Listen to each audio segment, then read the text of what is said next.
an epiphany about water.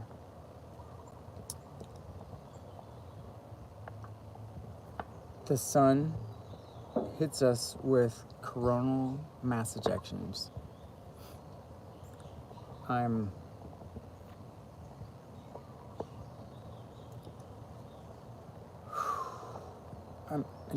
I've been watching the pattern and I see it. I noticed, and now it's been proven scientifically. But yeah, they have, um,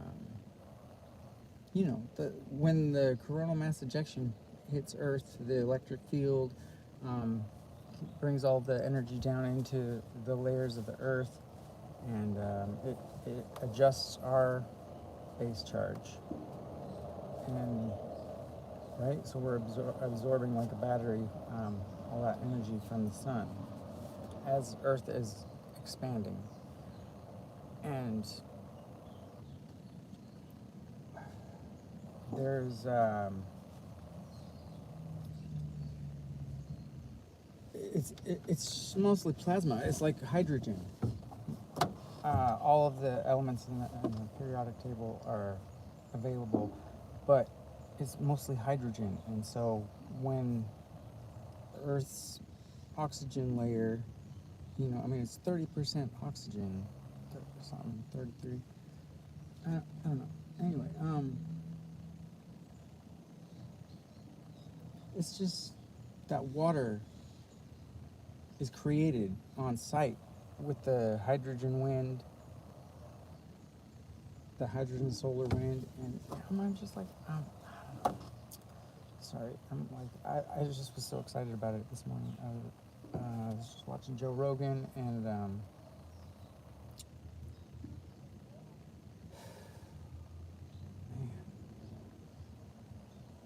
I think hail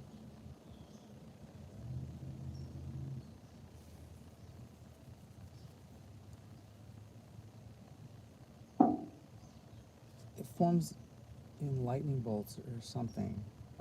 I think hail might be fusion, like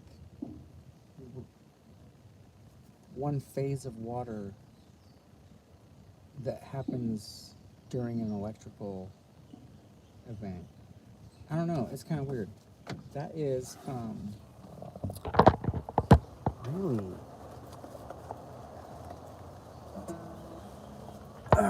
because it might sound weird, right? Like lightning would. Oops, sorry, bubbies. I'm sorry, bubs, y'all.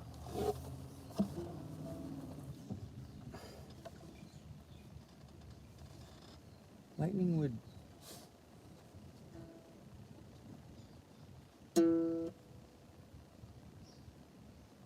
It fuses. It fuses. It's fusion. It's like with the fulgurites that I have, the specimens, the fogies. I don't know, dude.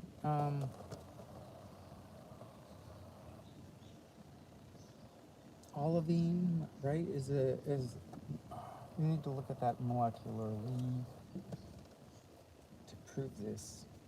But I think, yeah, fusion is happening.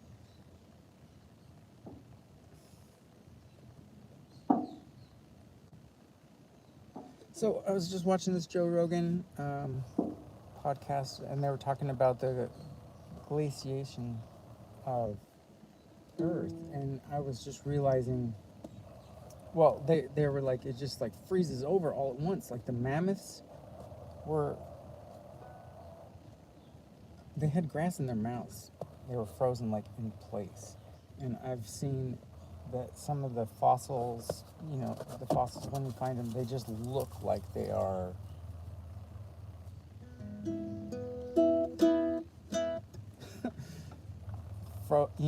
like just frozen right in the middle of motion, just like all, you know what I mean? Just all like right in the middle of whatever they were doing. It has to be interplanetary lightning. It just has to be. there's no other explanation. And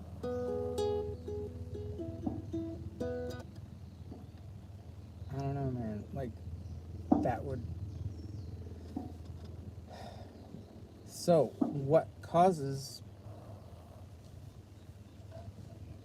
interplanetary lightning, baby? I don't know. I don't know.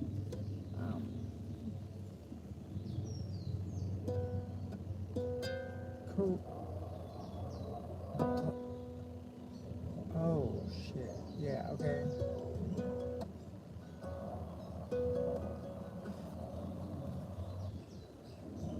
The plasma sheath between the positive and the negative side of the universe.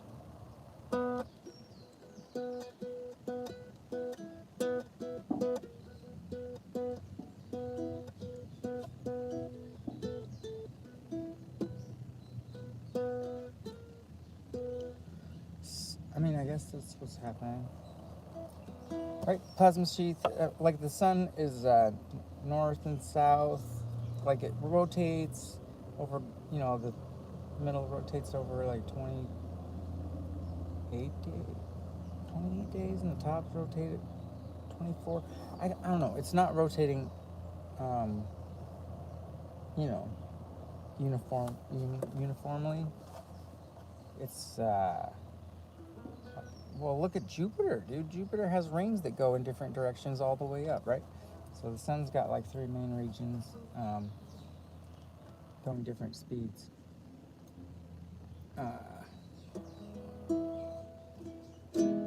Like me, I'm going in a million directions all at once, all the time. I have a hard time keeping focus, which I'm noticing right now. I haven't had caffeine today. That's what's going on. I need to go get coffee. It's right there. It's right there. Should I go get coffee? Well, okay. I'm on live. I'll just... Yeah, dude. Because, I mean, serial. That's just so crazy. They're thinking that, like, everything could all of a sudden free somehow. That's an alarming kind of concept. She's like, wow, you're right. It does seem suspicious that we have, like, just such a blip of history.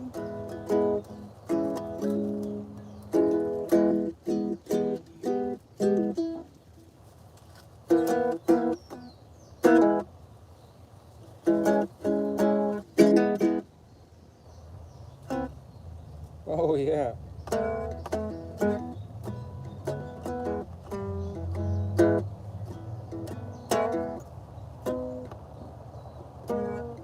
Oh, man, I'm fired.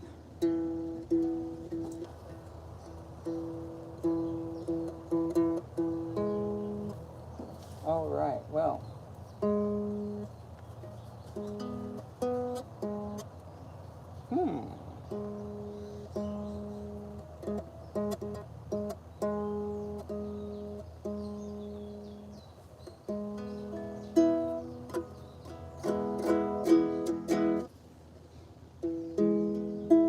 You like my tuning?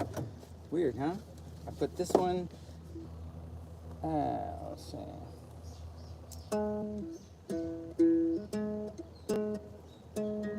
Oh, it's not even on right now.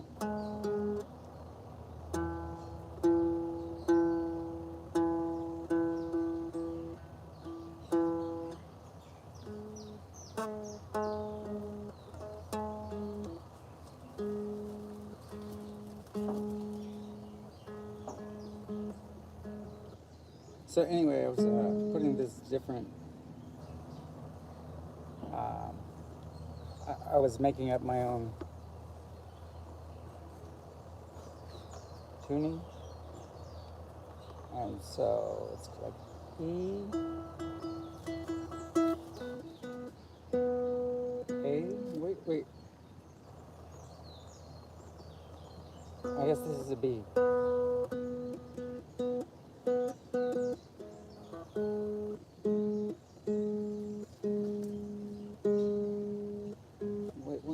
one I put up all the way?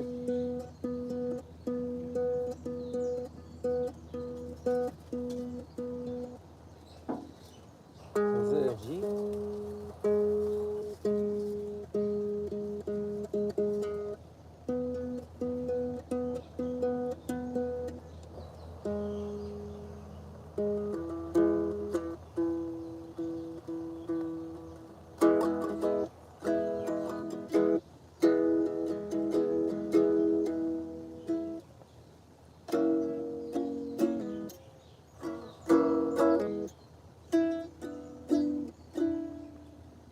I don't know. It sounds all right now, right?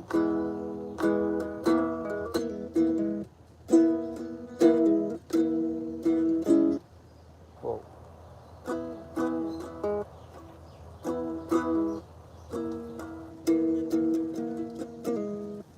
Oh, whoa. Do you know what? It is making it harder for me to play because I feel there's somebody watching me. That's pressure. Oh my God. Right? I don't play in front of people. And so I started at least trying to record myself a little bit, and I used up all my phone space. So it's like this morning I played a lot of ukulele, just like goofing around on the blues scale. I was like loving it. I started it was like I was playing heavy metal or something on the ukulele. I enjoyed the irony.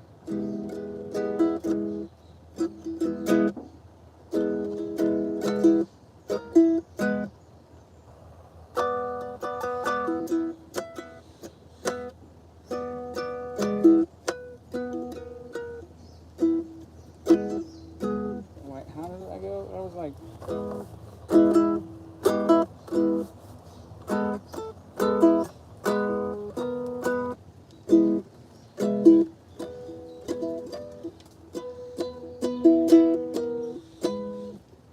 something. I can't remember.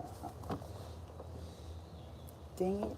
You know what I mean? It's like I can't do it like in front of people. Like if I tried to do a stand up or something, I don't know. It's different than just when it comes out naturally.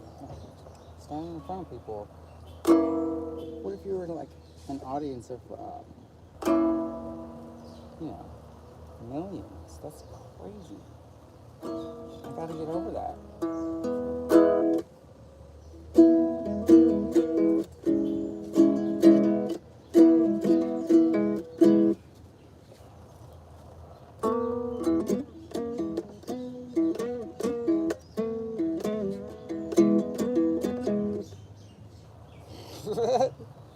That was weird.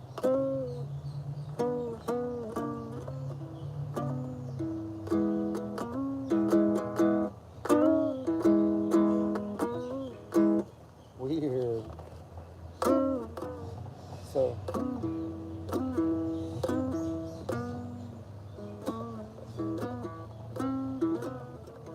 weird. I should plug this in too, you know what I mean?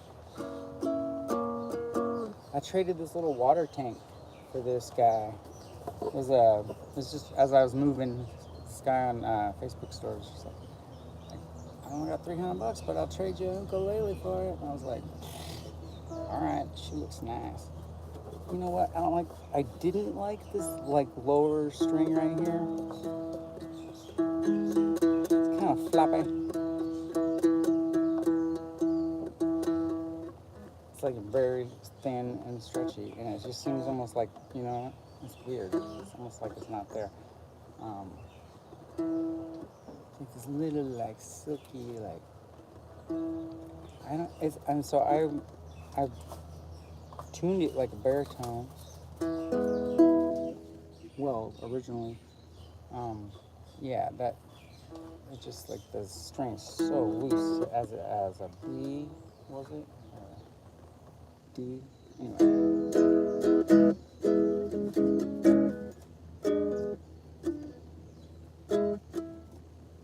I don't know.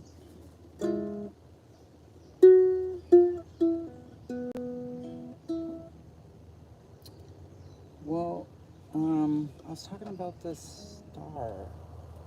Oh, we're all flying down the circuit.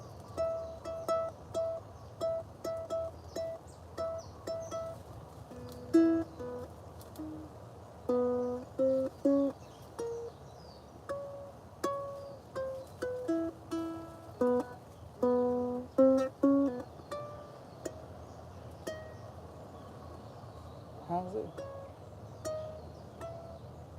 This guy.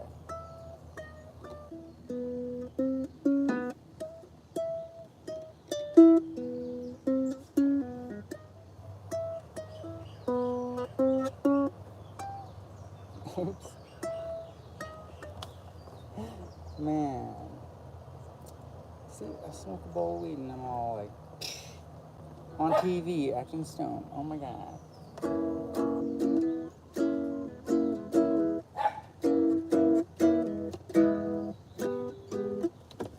Bubbles, what are you barking at, buddy? No barking.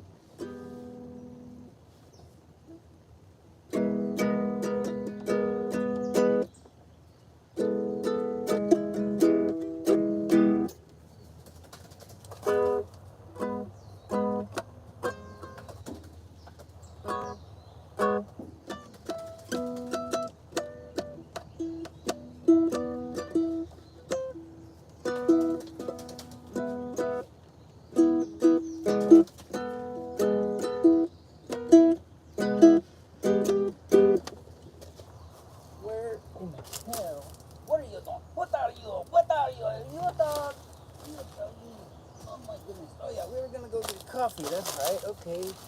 Coffee. Alright. Oh, Jesus. Sorry. Oh crap, dude. I was talking about the possibility of instant hot freezing. Where's my wallet, dude? Oh, it's right here. Okay. Instantaneous freezing. I love that, dude. When all of a sudden, like, the sun micronovas and sheds its entire outer shell as we go through the dense part of the negative to positive, the plasma sheath in the galaxy arm. And so we know that Earth has like 1,000 times more lightning during the reversal of the sun's effects on us. When the sun goes right from its negative to positive connections on its magnetic poles, and then it goes like this, every 14 days or something, I think, twice per cycle or whatever, as the sunspots as it spins around. So the sun is like this electric lightning bolt that is it's part of an electric current. It's a constant lightning bolt going off, which is causing, it was like a Z-pinch plasmoid, right? The plasma got so dense and so there was so much electricity being shot through it that it actually formed into a sphere.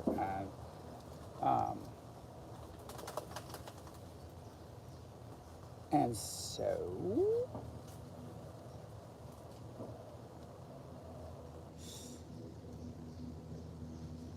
yeah, it's a plasmoid flying down a circuit, and there's fluctuations in the voltage as we go through different sectors of the galactic arm as we're heading back through the toroid, right? The whole spiral galaxy. So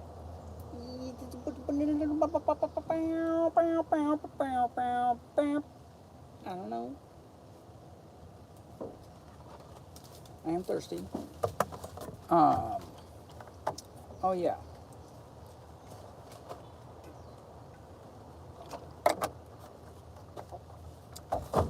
So every time a comet comes in from the outer solar system with a negative charge, it comes in towards the sun's highly positively charged, outwardly blasting solar wind. It's like just like sizzling, dude. Like this lightning bolt is just like flying through space. 1,000 kilometers an hour or something like that. I don't know. It's very, very fast, and we're all flying with it on like a perpendicular plane. Perpendicular what? I don't want to get on that plane. All right. I'm almost there.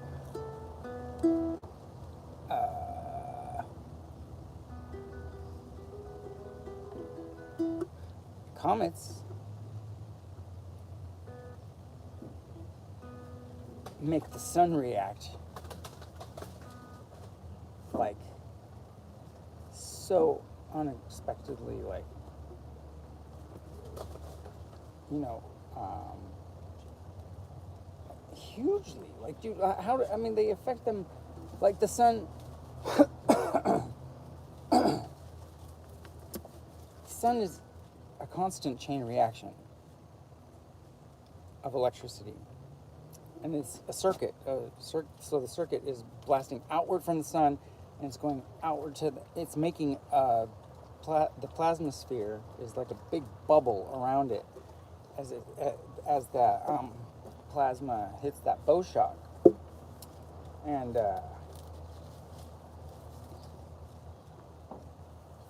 so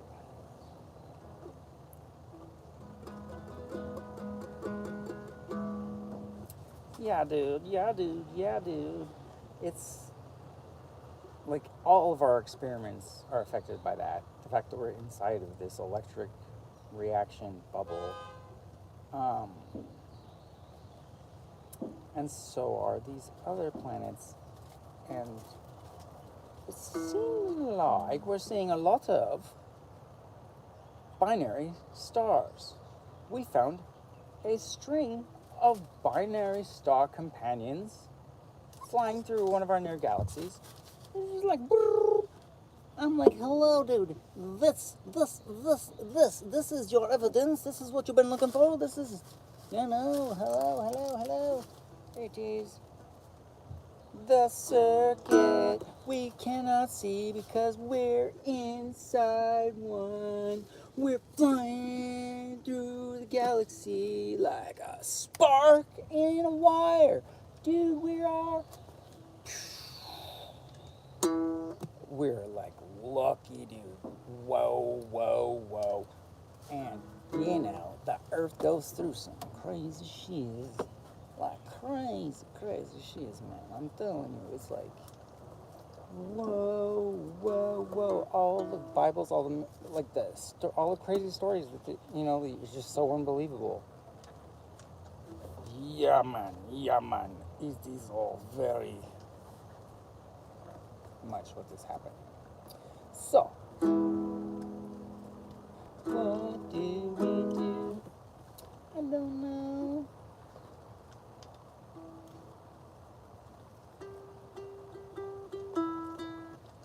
Spirofinity, right? We're gonna come up with the floating city idea. It's kind of like Singapore, right? Where they just pushed out all the sand and just made the city on it. But yeah, I'm a little bit worried that ancient civilizations are all underwater now. The Sahara looks like it got washed over by sand. It did. And Göbekli Tepe was covered, not one rock at a time. That was done all at once. When our solar system had a reshuffle, we got like caught up in the same circuit as like another red dwarf or brown dwarf. I'm guessing Saturn could have been a red dwarf. And red dwarfs are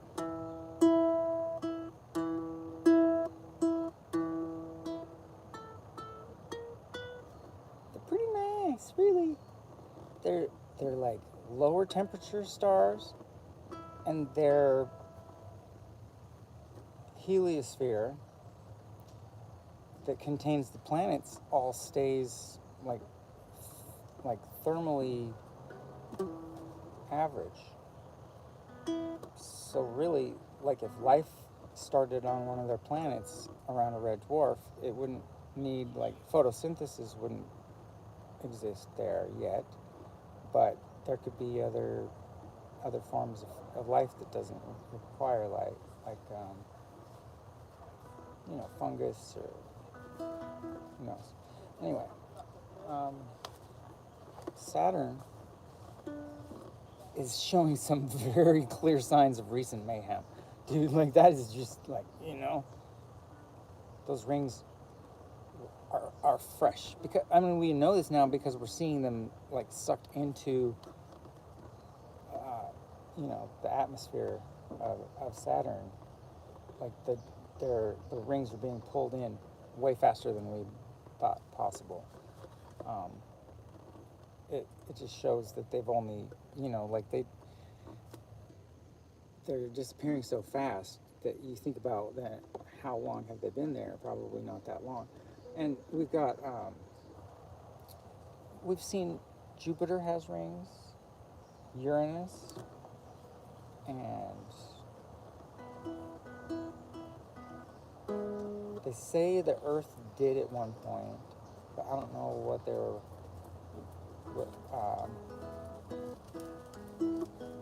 they were assuming that because they thought that the moon was created by the impact of another planet, but I'm not seeing planets impacting as likely as they would probably repel each other. Like molecules, they're either going to bond or repel. I don't know. So, like, I'm imagining some kind of weird scenario where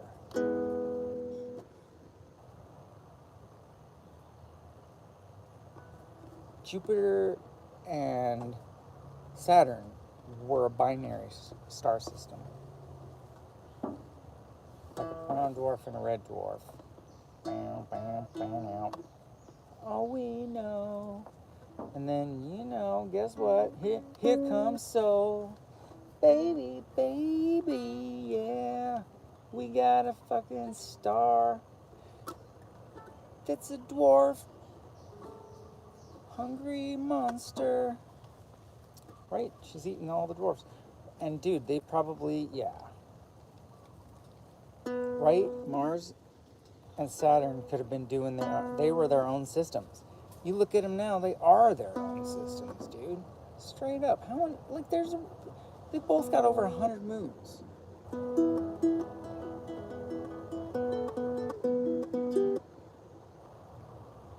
I don't know how, like, dude, they're probably finding new moons because they're probably created when we're not watching, right? They're sneaking in quickies.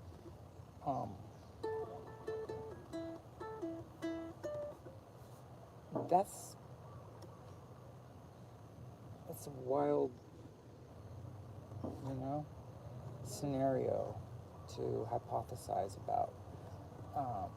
Because, you look at all of our planets in this system and we're, they just, like, there's no reason for them to think that we're 4.5 billion years all just sitting here under these same conditions.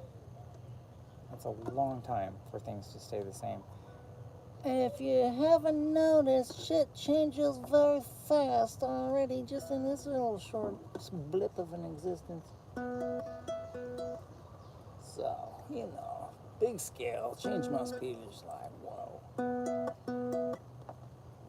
We go from matter to pure energy to, like, velocity like you would not believe.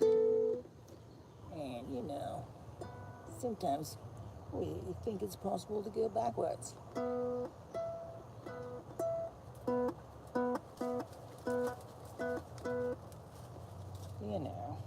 Sometimes our beliefs go back and forth a number of times.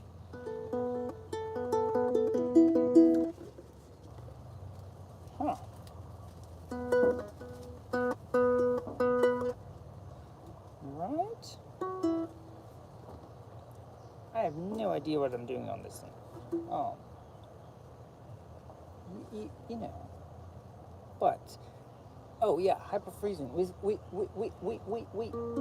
We saw that the glaciers weren't present for some phase, like somehow in our ice core samples or something. Yeah, the data was showing that there was like, and something caused that glaciation to occur, like within 5 years or something like that. It was really fast. And I don't know. 5 years sounds nice as compared to getting hit with the coronal mass ejection the size of the Carrington event. Or if the sun goes micronova, since we are also noticing that a lot of stars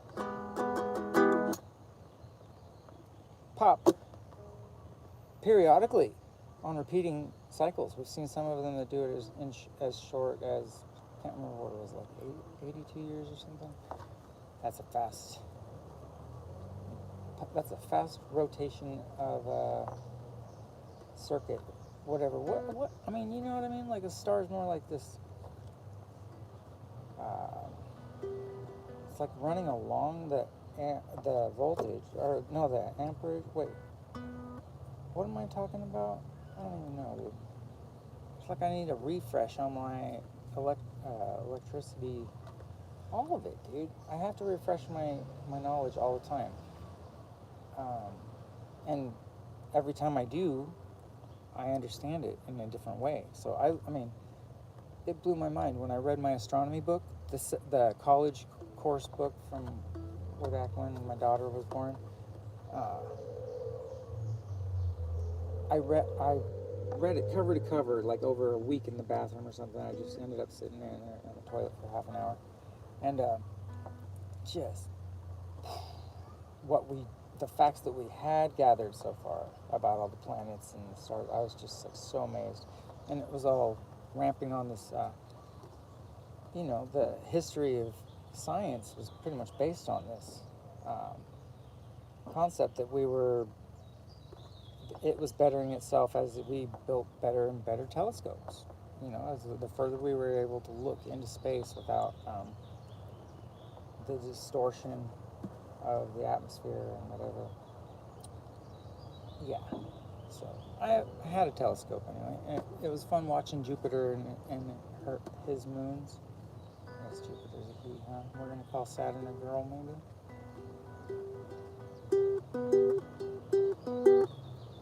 And then God came and said, there can only be one God, and he sucked all the juice out of those dwarves. And then there was like an interplanetary lightning bolt, maybe? I don't know.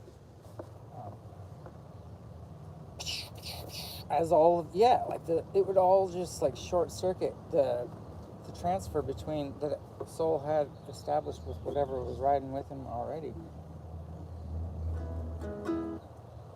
But yeah, so the ancient humans, if you watch Aliens, The Night Sky, oh shit, I'll put the link in the description of this afterwards for you to watch it.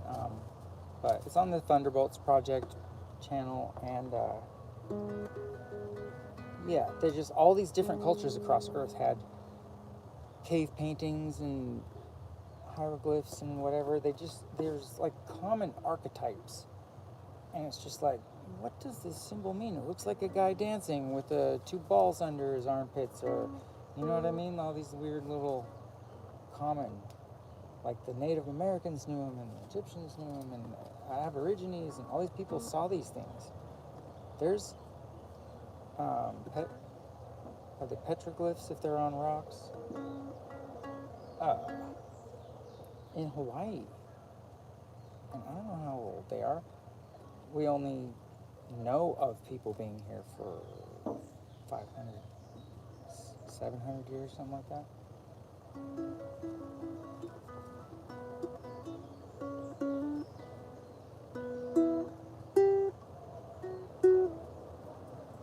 Huh. That's weird. I mean, I just and then the subduction thing with Hawaii also. I'm just like looking at the middle of the Earth and how much Earth has expanded, all in this direction, and there's just like these stretch marks that go brrr, brrr, like that. Looks like rapid expansion to me, and I'm like, wow, that guy's going off over there, dude. Hilo's it's got a lot of homeless people, and I have to say, they're still treated with dignity, and people help them. It's it's just like I see that a lot of people that would be probably better taken care of in like a mental ward or something, someplace like a hospital, that would kind of take care of their imbalances. And just being out here on your own, and then the stress of that, it's just going to exponentially make it worse. But Hawaii does have a very beautiful way of showing love.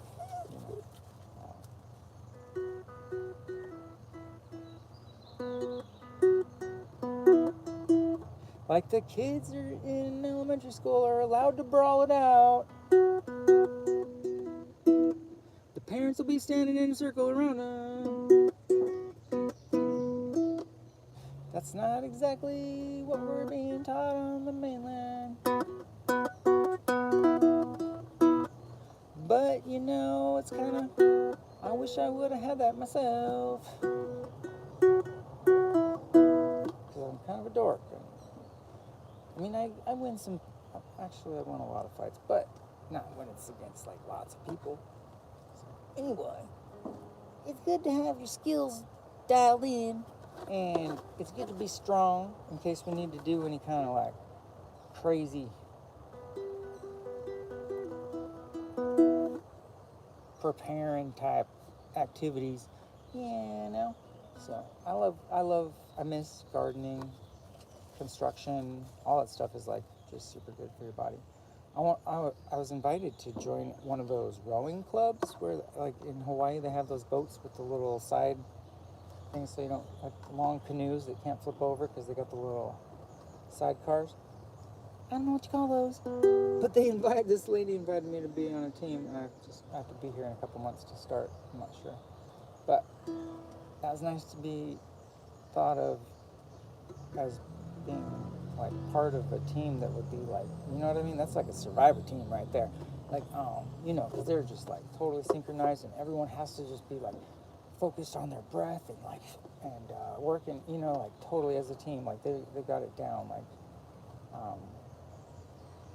music is like that too. I need to practice working with people, jamming with people, all of it.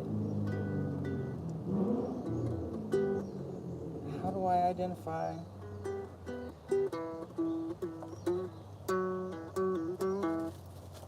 I don't know.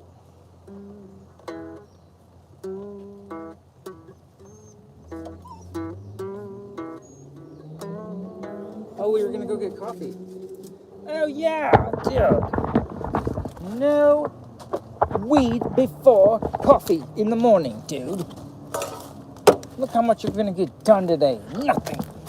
Actually, you got part of your hypothesis published in a way, because someone taught. Hi. One viewer, you're awesome. Thank you for putting up with my madness. Hi. I'm thirsty. I want to take this with me. So, we're going to take the ukulele. And we're going to take Bubbles. And we're going to go to the coffee shop. Look how beautiful this is.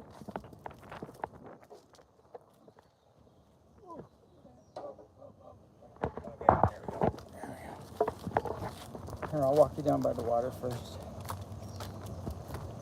I mean, dude, come on.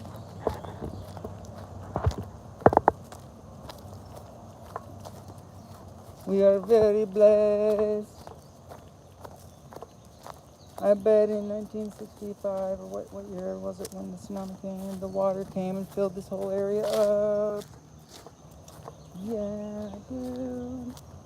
16 feet was highest that we've measured here. But, you know, there's evidence I saw in Humboldt County of tsunamis that were like hundreds of feet up. I was just like, what made these cliffs all the way, like, you know, like, the only thing could have just been just like a huge wave of water. Just crazy huge. And, right, so I think it was 2012, right? The movie 2012 that they put out. That was supposed to be hypothetical, dude. Like, okay. You know,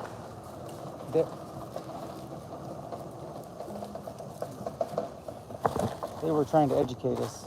They were trying to show us that everything in Hull, you know what I mean? It's not all imaginary. Like these are things that they weren't able to just say out loud because it could have caused a panic, you know? And that's not the way to handle this by freaking out. You just have to be like prepared, be aware of it, and think about all the different ways things could go and just be ready for it, you know? Like, I live in Hawaii, but maybe I should have some, you know, ice clothing for just in case. So in this one document that was released by they call it the Adam and Eve story. Bubbles, we're going this way. Come on, buddy. Come on. Come on, Bubs. He does not want, he's like, thinks he's guiding the walk. Was the Adam and Eve story that they only released like 60 of the 154 pages of it. But it was something, I think, Kirchhoff or... Anyway, yeah. They're... Dude. It talks about the sun hitting us with a coronal mass ejection and knocking the Earth sideways. And Einstein was trying to figure out how, like, they saw evidence of this, something in the ice sheets or the ice samples or something. But, yeah. They were trying to figure out this mechanism. What could cause the Earth to go sideways completely and then go back to its normal, right? Because there's, long term, we've had the same geographic North Pole, like the center of the, you know, this spinning ball, like the point that just, right, there's no east and west. So, yeah, the sun is the only thing that they could think of, and it makes total sense. If you, like, consider the micronovas that we see all over, these stars that explode in their circuits, and then the star survives. We used to think that supernovas just destroyed the star, right? We're expecting Betelgeuse to pop here any day, but I think they've got their star formation theory way off, and so there's... Bubbles, come on, what are you being? Why are you being such a punk? Wow. Come on, we're gonna go get coffee, dork. He's really being like, he's like a teenager, dude. He's being a teenager.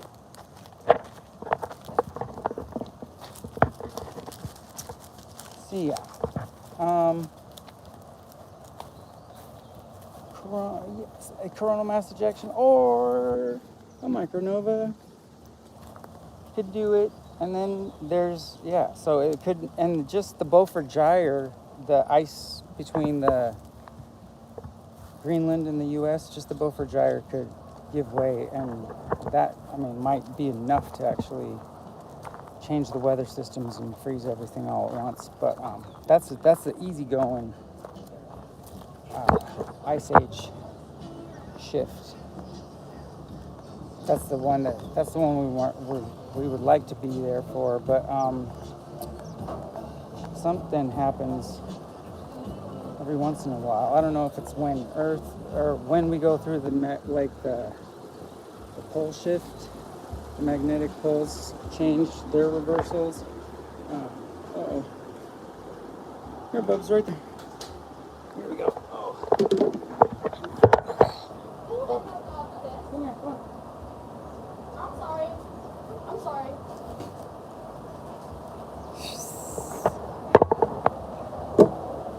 Come here, Bubs, you gotta stay. Stay, Mr. Bully, stay. Okay.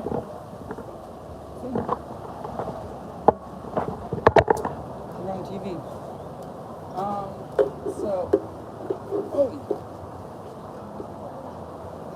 you got a typo. Anyway, I just thought the hyper freezing scenario is what hit my brain this morning, and I just feel like I should say something about this whole thing. Because I've wondered since I was a kid, like, what makes hail? Like, they find chunks like that big, and I'm just like picturing wind blowing upward as keeping ice chunks that big in the air for that long. I'm just like, yeah, wind just keeps bouncing upwards. Yeah. So that's been on my mind since I was like 8 years old. Following this lightning storm, there's just this like dark cloud, so low, and there's just like hail, this wall of hail coming down off, and I was just walking behind it. I was like, in the hail, I'm out of the hail. I'm in the hail, I'm out of the hail. It was just so weird in Utah, and there's just awesome rainbow, and so it started with me following this rainbow and realizing the prison had just stayed the same distance. So I walked all the way up until I was in the storm, and it was just like hail coming down, only like like little quarter-inch across pieces.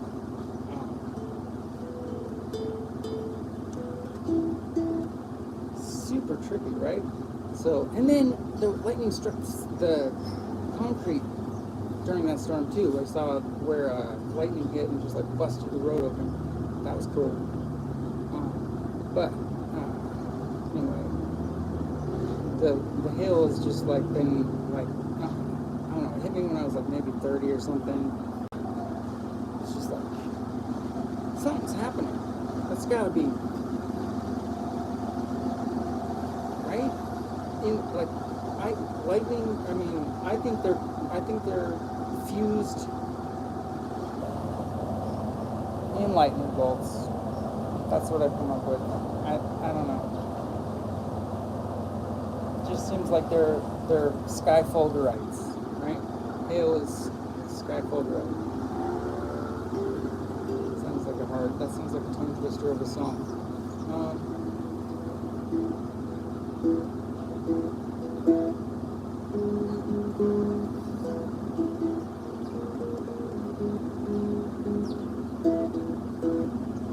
Well, if that happens during a hailstorm, then when we get hit with the coronal mass ejection, the size of the Carrington event or bigger, right? Yeah, I think okay, yeah. So a micronova could totally cause glaciers to form all at once. Absolutely. That much hydrogen splashing onto the earth, like all through its layers and funneled down through the electric currents. Oh, can I get a large coffee with coconut milk and honey? For sure, hot or ice? Hot. Thank you.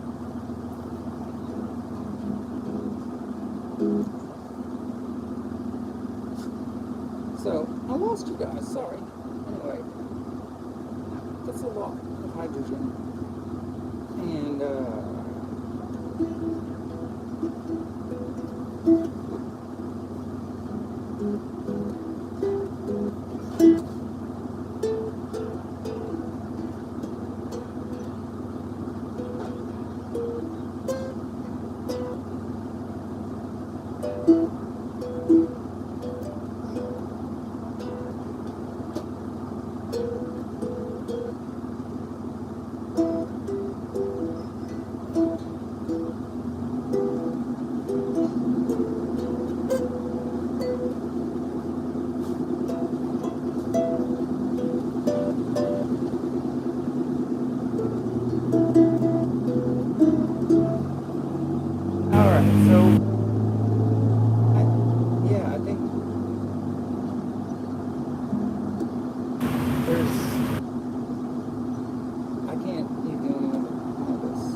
hypothesizing.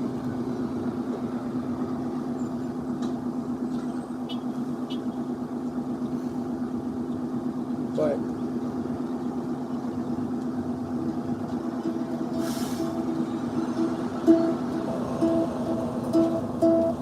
that does answer a lot of questions.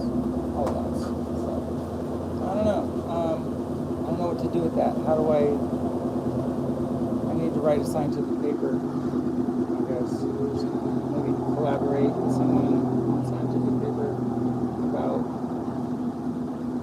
all these anomalies that kind of demand explanation.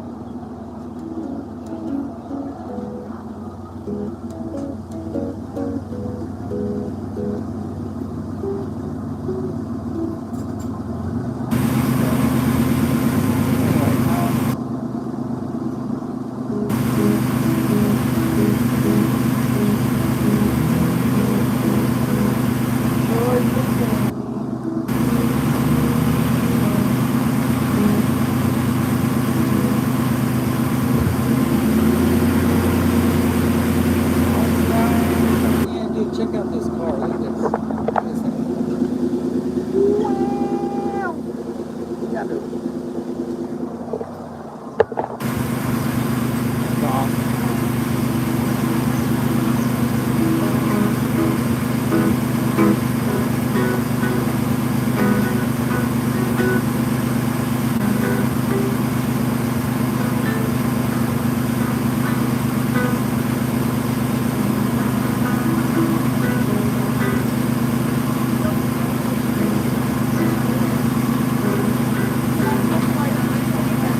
Oh, Mr. Bubbles.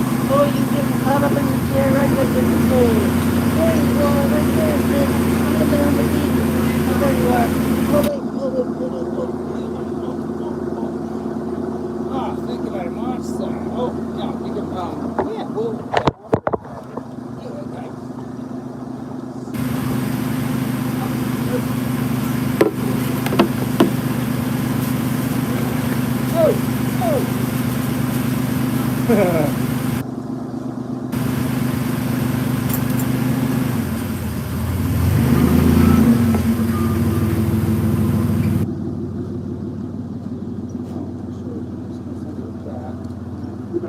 Bring the extra ones as well.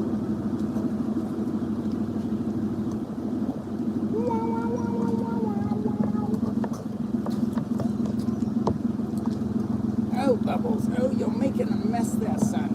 Oh, my goodness. Oh, my goodness. Oh, God.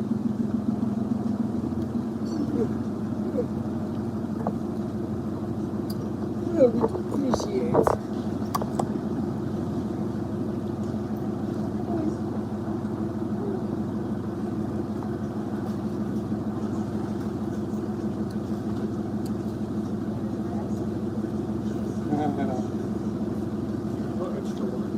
Thank you very much, sir.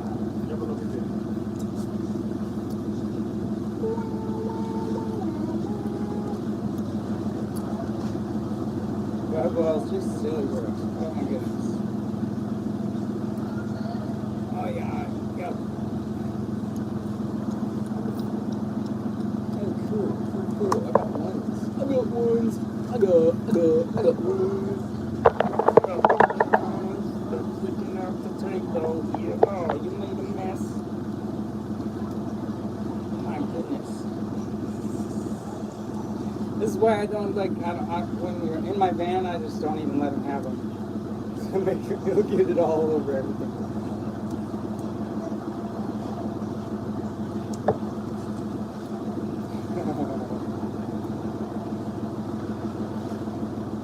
They're right here, but I'm outside.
Double vision.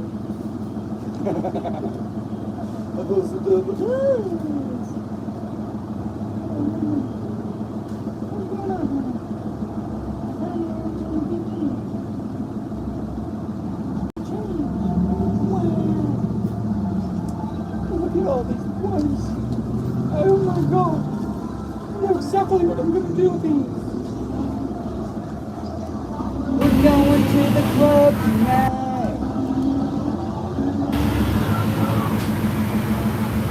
Right, Saturday, dude. I don't know if there's actually a club here. Is there? I don't think there is.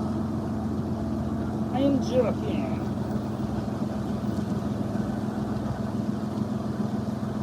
I know what I'll be doing tonight. I will be working just as hard as I am working right now.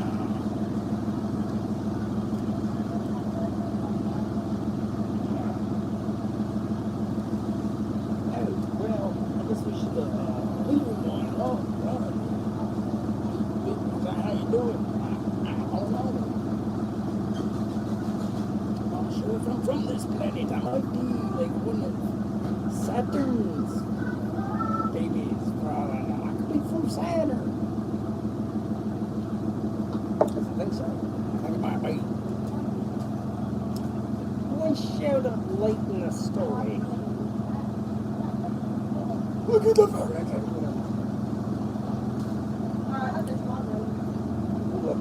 It's like the intense scene is also the most like elevating. You get to learn so much. We got so many eyes in the sky. Dude, you know how many satellites we have around the sun? It's like, I don't know actually the number. I know of a lot of them, like at least a dozen. Just watching the sun from all angles, with different types of cameras and stuff. Do you guys all share the tips? You just put it in the big tip jar? Oh, yeah, I did. Add that in there? How's it going?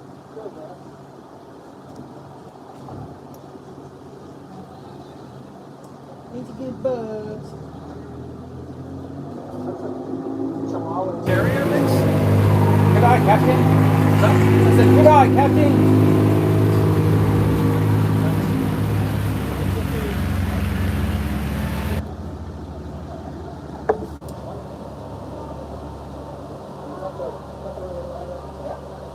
Here's a bird.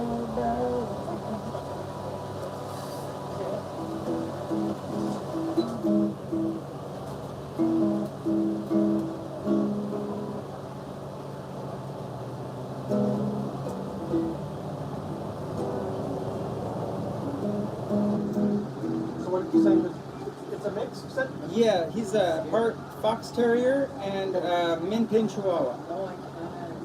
Chihuahua terrier. Yeah. He's got a good attitude. Sometimes Chihuahuas don't. I can see both traits. Like he's a little bit stubborn and he barks at other dogs sometimes. When he's like in the van, he'll like think he's territorial and he's got like a little bit of a screechy, like almost like. How is he if people pay attention to you? He's all right. He's good. Yeah. Sometimes Chihuahuas. It's the fox terrier that really blows my mind. That is a very domesticated breed. I can't even believe how like smart, like tuned into my. He can read my mind. Yeah. Great. Going back and forth. Then I discussed what kind of dog. And I was like, well, if you want a smart dog, you get a terrier. If you want a happy dog, you get a lab. You know, but smaller's better. My favorite was a pit bull yellow lab cross. She was really, really intelligent. I mean, I taught her well over 300 phrases and you know. And this is the book, Dogs Can Learn Up to 50. I'm like, whatever, by the time she was 1 year old, maybe. Yeah, we can learn more. 1 year old. Yeah, they're so much smarter than we give them credit for. They're listening to us. He's watching me on my phone, learning all this stuff, like by looking online and just having the voice thing read it to me and stuff. And he's just like, I'm like, damn, this is like a little science dog here. Yeah. We got, I grew up with a I grew up with a boxer. That was what I grew up with. That dog tolerated anything and everything. They're big old love bugs. They're just like so cuddly, so like, I mean, yeah. It was my grandparents' dog, and I lived with him for 6 years when the dog came with me. But my grandmother still says that dog allowed me to cut my teeth on its ears. Didn't really raise a fuss until I was done with the street with her. I just adopted out my other few puppies because I sold my property, and just like being in a vehicle with all of them, we were all going crazy.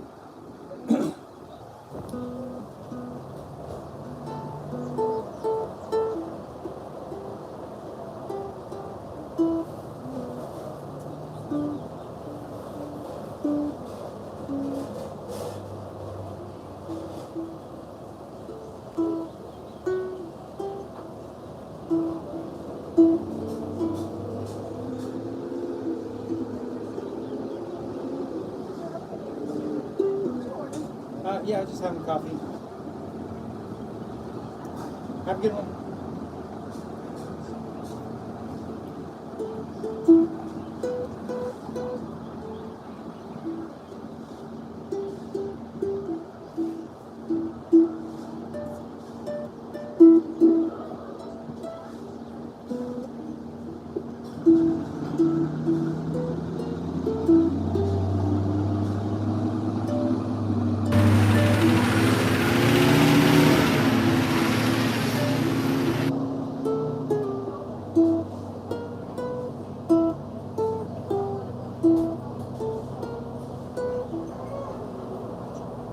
I don't know. I guess we should go back over there. I like it over here at the coffee shop, but I left the van unlocked. It's just on my computer and all my stuff. No big deal. All my unfinished work. I gotta figure out a way to finish one of these projects. Like one song. One of these documentaries, one of these, like, I got the science paper written out and did the bubbles. Come on, buddy. God damn. Whoa. He's pulling way too hard, dude. I gotta teach this guy to heel.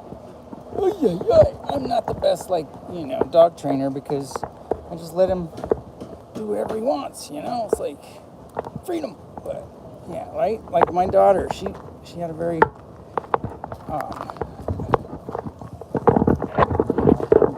her mother was kind of that was our conflict. I was not very controllable, and come on, Bubs. See him back there? So I gave my daughter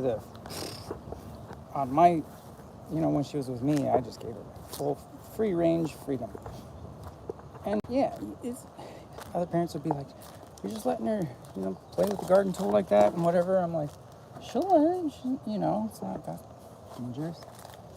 And yeah, right, you see, I think that I felt very sheltered as a kid. I didn't have exposure to the real world. Like I admire the Hawaiians for letting their kids fight, teaching, just letting them duke their beef out. I'm like, whoa, Dad, that's like really. I could look at it both ways. I respect it because I wish I learned how to fight at a young age. I wish I learned how to stand up for myself at a young age. That would. And my dad's advice was,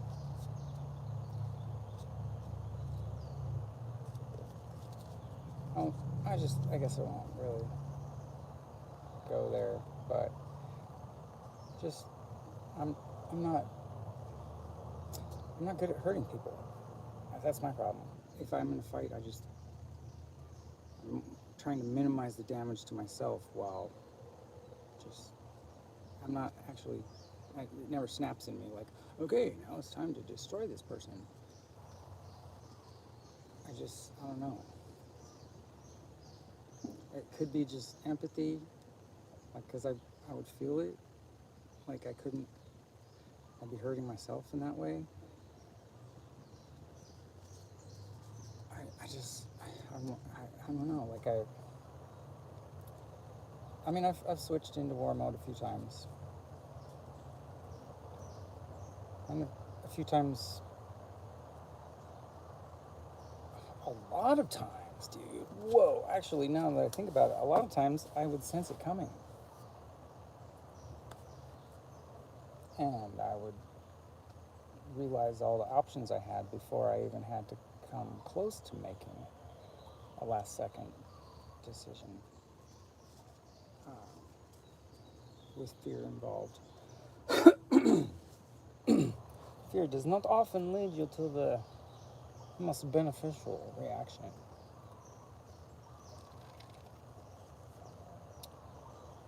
So, that's a big goal of mine for myself in my life, is to not let fear dictate my choices. I can be aware of the consequences, but not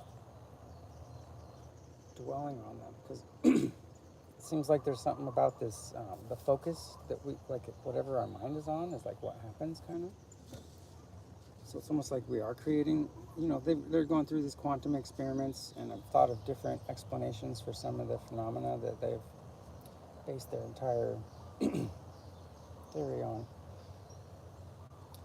So I see other options, but I do also see supporting evidence in that aspect that we, like, I don't actually think it's necessarily a simulation that we're in right now, but it is pretty weird that, as far as we can tell, like, the atoms are mostly empty space, and they're all like humming on this frequency, and the fact that we are all flying down this electric circuit together with the sun,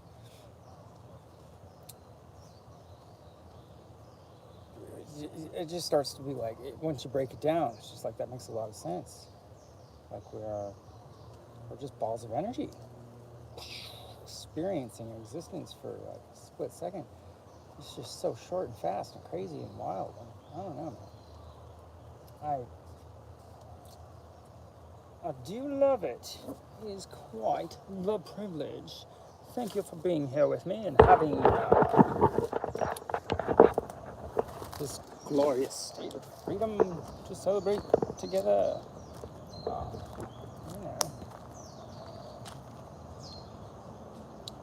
We lost a doggy. We lost a dog. Uh-oh. Oh. Where did he go? Bubs.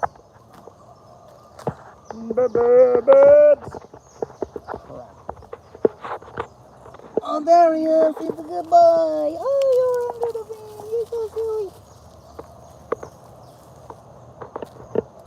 Taking himself on a walk again.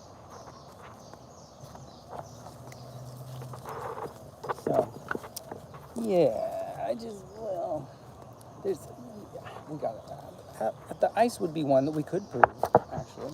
If we can make hail somehow in an electric current, in like a plasma, or like a glass tube that that you would do neon lights with or whatever, you could do an experiment somehow and introduce hydrogen and oxygen from different sides of the chamber and run an electric spark, that's just going across from an anode to a cathode, and it just has those little lightning showing the filament, right? We could see if we could make it snow in there. Yeah, I see rain as a direct creation result of the solar wind and the oxygen that the plankton and all of life is producing as a byproduct. So It's pretty cool to think of it like that. Once there was life on Earth, then there was more oxygen. And once there was oxygen, life, right? That would just be like exponential. And you look at the stretch marks across the ocean floor, and shit, dude. Those were like jumps, like just stretch, urge all at once, like huge, dude. So I can imagine if there's on a smaller planet, the inner curve of the plates that hardens originally when it is a plant, when the planet forms. Those plates, it'd be like an eggshell, right? You got an eggshell from the top little point and the side, right? The curve on the very tip of the eggshell. If you tried to smash it down on the side of it, if you just had it isolated, it would collapse, and you'd still have a little nub that was the top middle thing, but the sides would kind of buckle, and that's just, I think that collapse and crinkle makes a lot more like dynamic explanation in my imagination. I don't know, subduction and these continental plates just switching directions and all these deciding to flop up over on top of each other, and that being enough friction to cause the heat. I'm just like, what, dude? And then, what, huh? Are you cereal? I don't know. It just doesn't make sense to me. I never could buy it. Like, I was just like, what the fuck is it? Cereal. My 5th grade teacher said, no, South America was never touching Africa. I'm like, what are the chances that they would fit, like, right, exactly? They fit, like, so tight next to each other.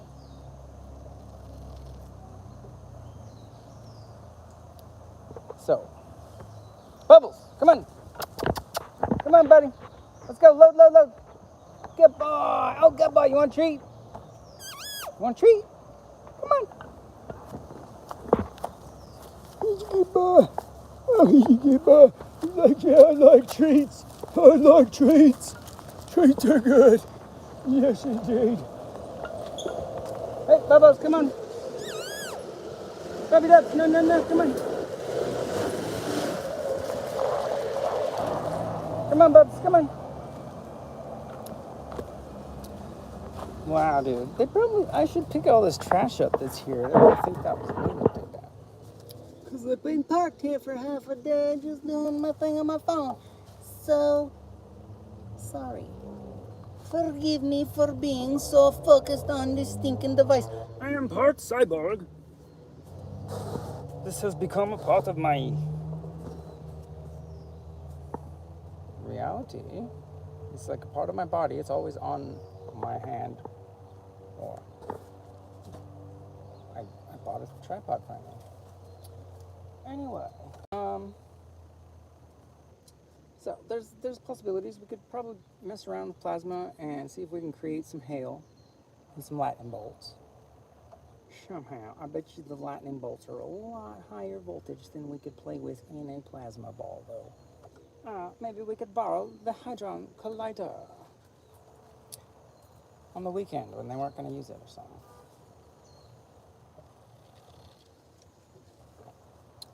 Anywho, I got your hadrons right here.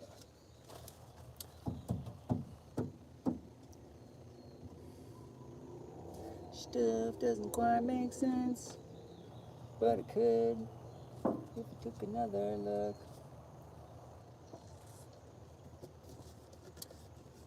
Go back to like the beginning and retrace our steps and figure out how did we get here? Who's in charge of like curriculum in America? Like I write some, I think it was like Mickey Mouse that said, He who holds the information has the real internet or something like that. I can't remember. But pretty sure Donald Duck burned his laboratories and stole all his inventions.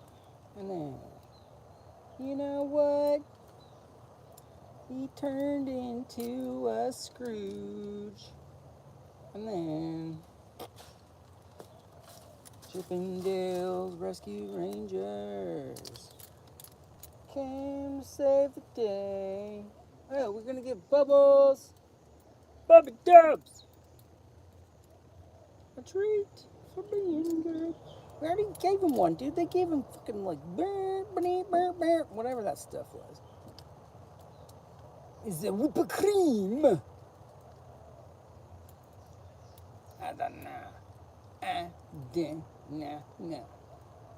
I don't know. I do not know. Oh, I do not know. Oh, I do not. No. I do not know. Oh, the fucker again. I see. Oh,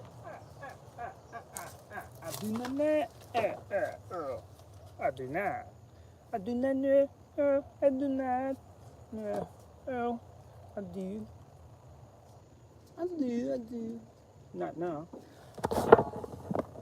What I do not is no. And what I do, whoa. What I don't and what I might not do is finish my point. But, you know what, no? I think I did already, actually. I'm just playing now and having fun. I missed church today. I've been having fun going to the Adventist church in HPP. And damn, they have a nice potluck afterwards. It's like all this vegan yumminess. I feel very, very welcome there. And I feel enlightened every time I go. It's crazy. So I went from scientist. Well, I went from Mormon upbringing, sheltered, going into the adult life very naively, and that caused a lot of problems. By not staying in the Mormon dimension, there was a lot of backfire because I was unprepared for how things work. So, anyway, I learned a little bit about better ways to be right off the bat, and then I volunteered for the Forest Service. Loved microfile days up in there, all the mushrooms in Oregon. Like, the options are, there's abundance everywhere. And then found Humboldt, and I spent all this time in Humboldt, blowing glass, learning, and I bred cannabis. And breeding cannabis was just like, I don't know, it was really cool. Perpetual relationship with these plants, and just how often I would cross different strains together and see like a whole new variety. Like, just the genetics were, it just almost seemed like the luck of the draw, how they would just be better for my environment every single every generation of seed was superior to both of the parents. Like, it brought both of the best traits out. And I was like, and as far as that goes, like, you think it's more like a lottery, and you just have, like, I don't know, but I think the seeds are sending messages, or the plant is sending messages to its RNA for reproduction as to which genes, which epigenetic genes would be better switched on or off for the offspring born into the environment, so yeah, it just felt like there was, like, just how lucky some of those crosses were. I was just blown away by it. But then now it felt like there was some divine influence. Like, how could it be just so? And so I see hybrid humans that way too, like from different sides of the world, you know, combine, like we're all combining forces and just get better versions. Every generation is better version. Like the children these days are so smart, dude. I can't even believe how fast kids figure stuff out. Like, I mean, they just come automatically prepared. And then with the internet and all this, giving access to them, they grow up knowing how to ask these questions the right way. So they're just excelling so quick. I feel really good about that, at least. You know, we kind of look around and people talk like the world is going to shit, but it doesn't seem like that to me at all. Like, it seems like we're better than ever. We're getting better at like a rate that is so fast you can't even keep up with it. It's just like I'm having to speed up how fast I learn. I'm watching my educational videos at double speed, and I'm starting to take my practice time, my like walking bubbles, my exercise. Like, I'm having to force myself to do these things that are like take care of myself, because I'm so caught up in the virtual world of the internet. And it's like a little bit like an addiction in that sense, where I kind of automatically go in there, but also that's the work I've chosen, is to benefit from that tool as much as possible, stay up with the curve of technology evolution, and, you know, like, use it to share back, like create art, or right, just networking is important. So I'm also like wanting to make that more of a goal of mine this next month, is to figure out how to cross promote my different platforms. And I would even hire somebody like a social media manager for me. That would be helpful. But right, I mean, everybody's so busy with their own stuff. It's just, I mean, these days, it's a weird shift we're going through. Robots took our jobs. It's already, for the most part, happened. And they are introducing a lot of people to this unemployment pay and all these things. Like, they've made it so people can kind of just continue without,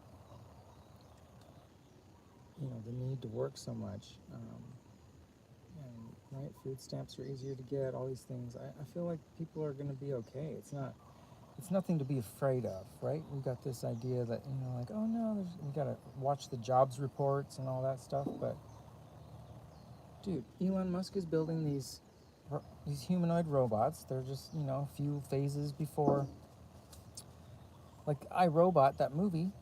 They look kind of like the beginning versions of those, and they're coming out like in a few months to maybe a year. Those are going to be available on the market, and they're talking about being 40 to 60 grand each.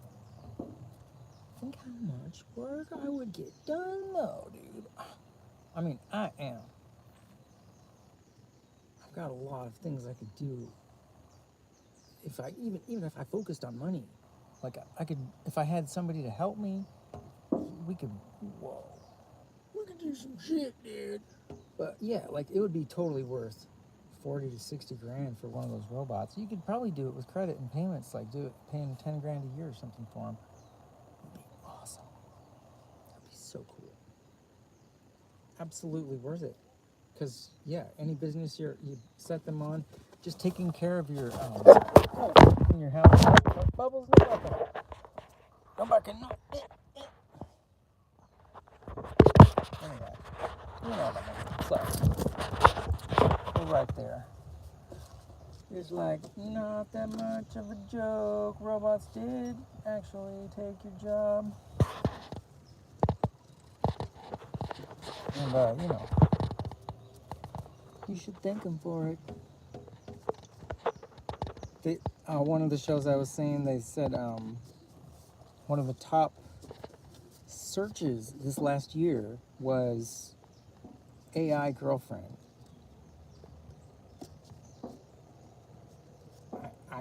I made that joke too on my Facebook. I said I'm sure everybody else made that joke in their own way. Around the same time, when we realized that people were starting to spend so much time learning and asking the questions and just letting them do the writing for them and all this stuff. It's just like you could tell the social media posts that were ran through AI, and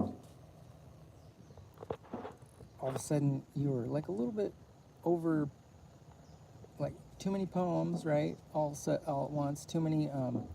The pictures are pretty spectacular, and then you start getting used to them, and you're like, okay, and then I could do that, and then. So I think there's going to be a lot of work that appears to be working within AI for people as developers, prompt engineers, right? I think that's the term.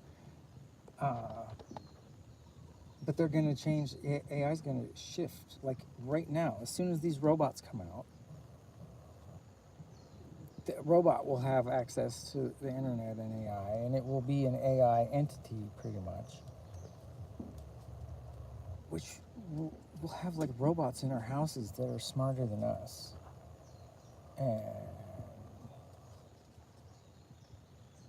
right? I mean, they say, I see a lot of the top dogs just going like, oh yeah, they're programmed. They would never turn on humanity.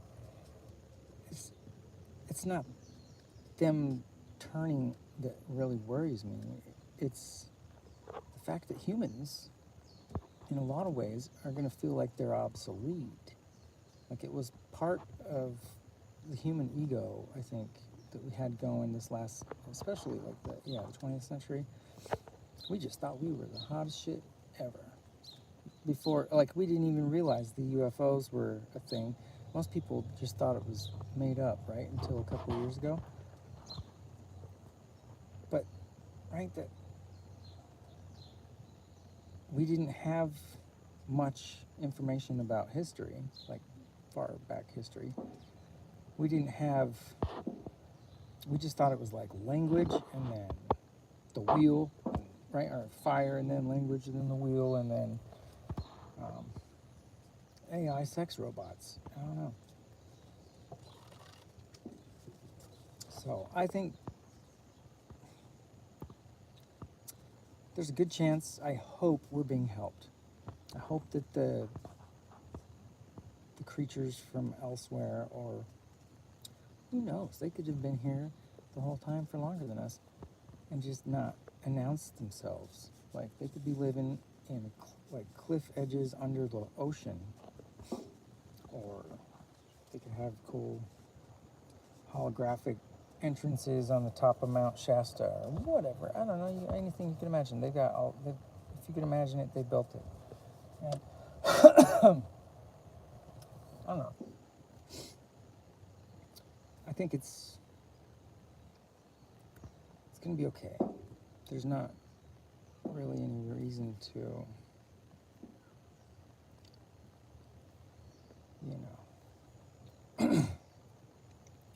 not live your life to the fullest. Still, every day you can. Just try to do what makes you happy, what makes others happy, and focus on bettering yourself, your exercise, your health, your longevity, your ability to focus and retain memory, your pH balance, your water intake, all these things. And you want to be able to survive any kind of conditions you can imagine. So have water filtration capabilities and thermal blankets that you could unfold. And at the in fire school they had us with the fire backdraft when it would come through. We had to be able to pull this thing out of our bag, whip the thing down, roll it into a donut around us, and then scrunch on the ground all in 30 seconds. You had to be like whip it out and have it all the way down in case the fire turns directions and comes back, the flashback on the forest tries to take you out.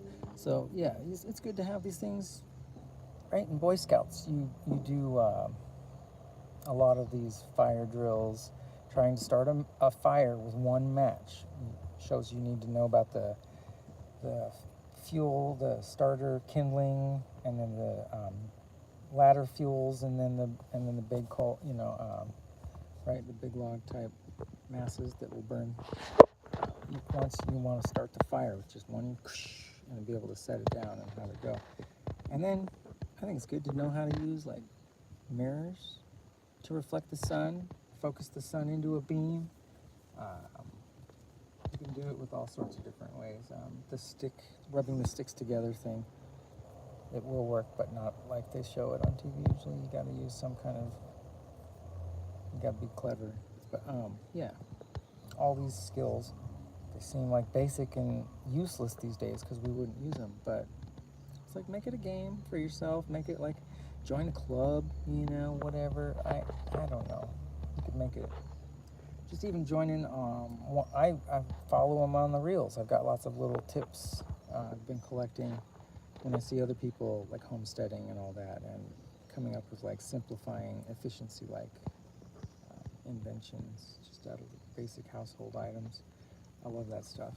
So anyway, I'm rambling now, but I do. The evidence is undeniable, what it all adds up to.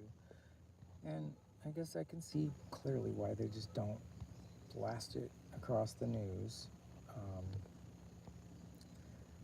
It just feels weird leaving a whole sector of the population like outside of Noah's Ark.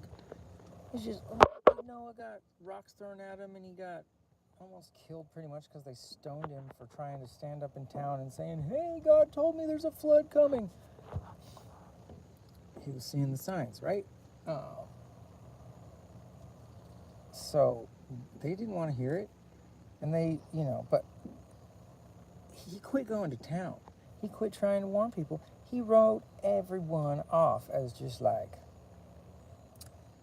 deniers, right? And that's too bad because it wasn't everybody that threw rocks at him. It was only the people that were right there that day. And, but some people would have probably supported him while he was there and listened and been like, "So what led you to believe this now?" And then, from there, it's all philosophizing. And, everyone's perspective is valid. We've all got our own experience that equals what we now understand, believe, how we see things, how we view the world, how it is projected back at us. It's all, created by our choices and our reactions to that experience as we go. So I try to give myself the freedom to start over new as many times as I need in any category of understanding or any of my behaviors. I try to notice when I do anything habitual, become reliant on, like right now I'm relying on coffee. And try to switch it up before it ever becomes harmful to me, right? So I think, adaptability is key in life, being up with the change. And not only that, even being ahead by refusing to be, like if the group is doing it, there might be something, right? To someone's benefit or to, I don't know. Just seems like that's not the place to be just automatically going with the group. So, and it's led to me having a hard life, I know.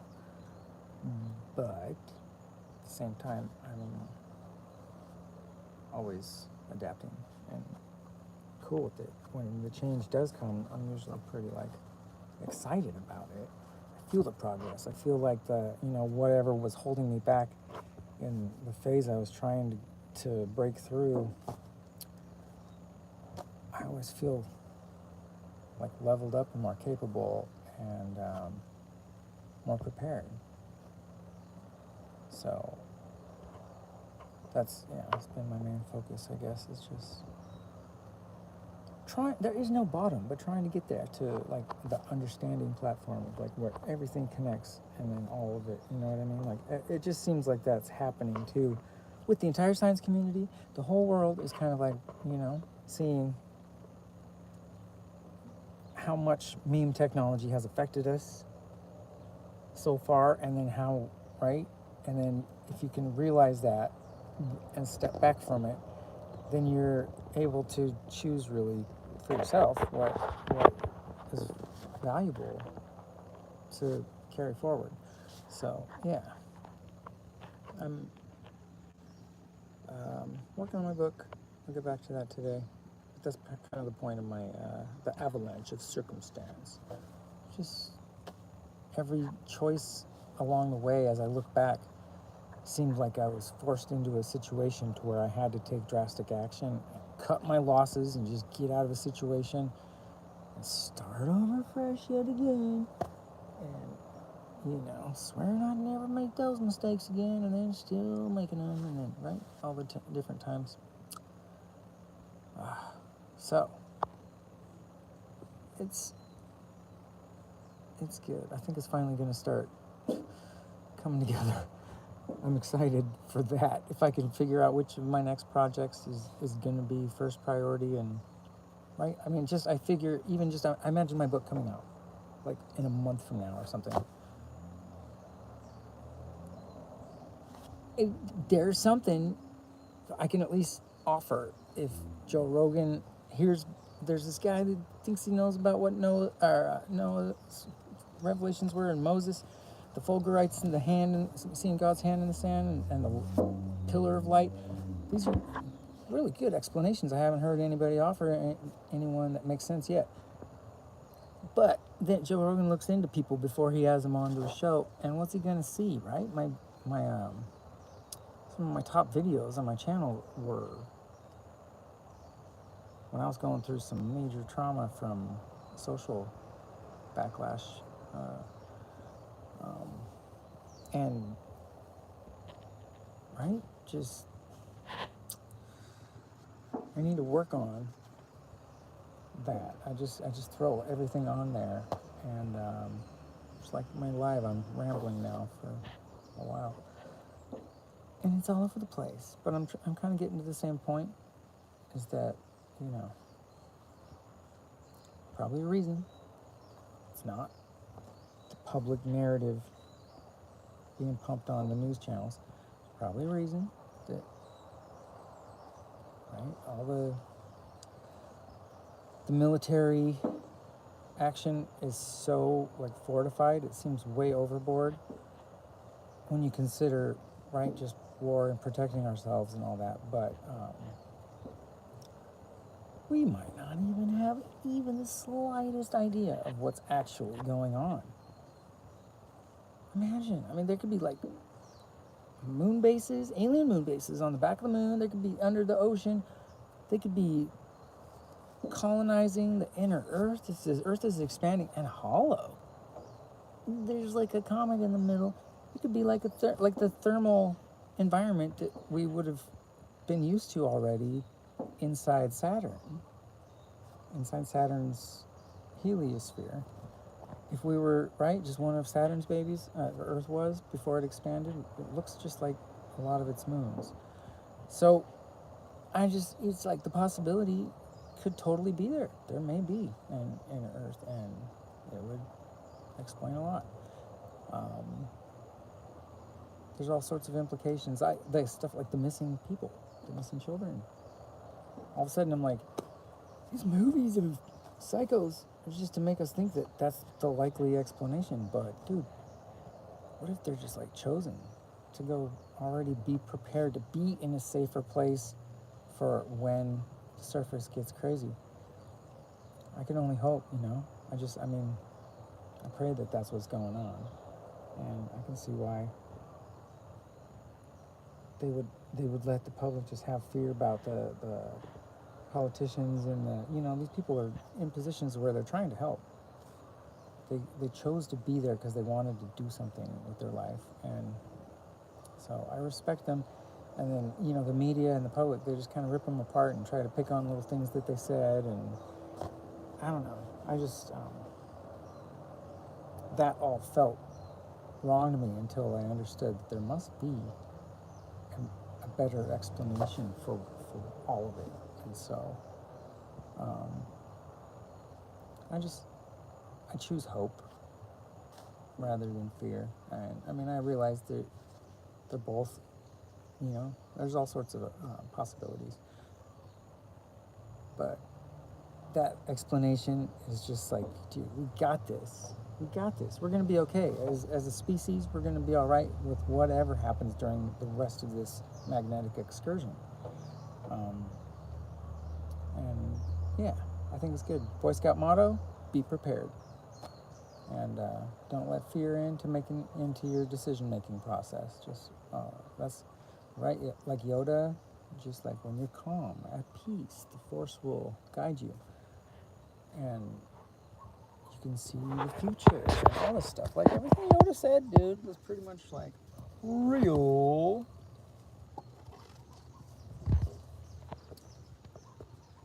I don't know, man.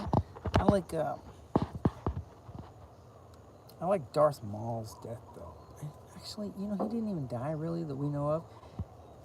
Qui-Gon just chopped him in half and he went down that tube and stuff. Later in the comic books, they bring Darth Maul back with just like cybernetic bottom half, like he's got the giant crow feet, like metal, like Grievous, right? Like that. Super cool. So I don't know. They didn't bring Maul back in the movies, but in the comic books, he lived through that stuff. But anyway, yeah, I don't know. Like Yoda's death was just like, as a kid, that was the most boring scene. You're just like, dude, die already, God. There is another Skywalker.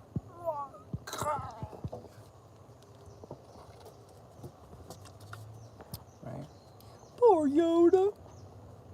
So I'm gonna let you go now. That was the wrong note, but thanks for chilling and for seeing me. Not thinking I'm like totally crazy. I mean, I might be. Let's hope so. And yeah, I hope if you know anyone that knows how to get a hold of Joe Rogan, I would love to have a conversation with him about some of his guests that he's had lately. I could just, I could go back over, and if I was able to get like a week or two heads up, just get all my sources and retrace my steps to where I came across the info that made me realize we could let go of some of these beliefs about how things work that we were a little overzealous in deciding. Yeah, because then we had that conversation about how it wasn't ever actually proven. Then it brings back to possibilities, and then they see that these other possibilities have better explanations for all this other new data that we've got. And right, so the sun's model we have to like the whole astronomy model needs an overhaul from Newton forward, and that's exciting, dude. I mean, dude, we should all be working on that together. That's not going to be like one. I mean, I got that little spark in my heart where I'm like, oh, I could be somebody if I think of it first.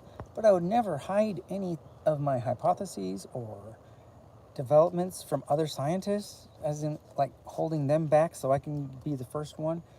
That's how we lose stuff. That's, you know what I mean? But if we were all working together, we would make like some serious progress. I mean, technology's evolving so, that is hyper-evolution. But if we were doing it together, man, we would get there so fast and decide how to make it like just efficient and trustworthy and brilliant, dude. Just symbiotic with our lifestyles. And yeah, I see the future is just going to be so cool, dude. There's no reason to worry. I mean,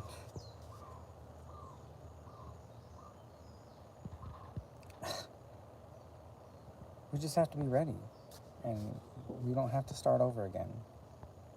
We just ride it out, in style. We're gonna be like snowboarding on brand new glaciers with like drone backpack hovercraft things for us to be able to just, you know what I mean? Like we'll be able to like jump like a couple 100 feet between them and like, woo! It's gonna be so much fun. Dude.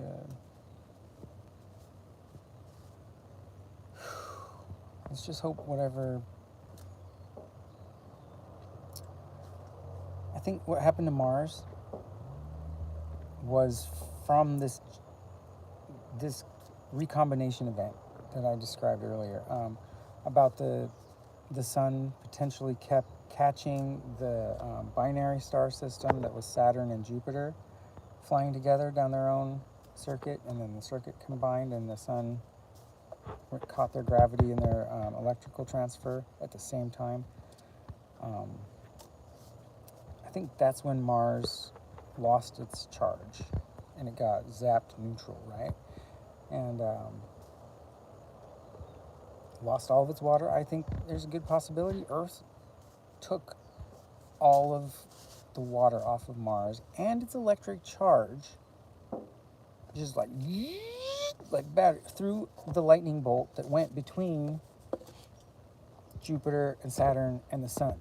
Like imagine if all the planets aligned and it was just like, and the sun pulled through a lightning bolt discharge all of the energy from Jupiter through Saturn, and then whatever planet was there that is now the asteroid belt.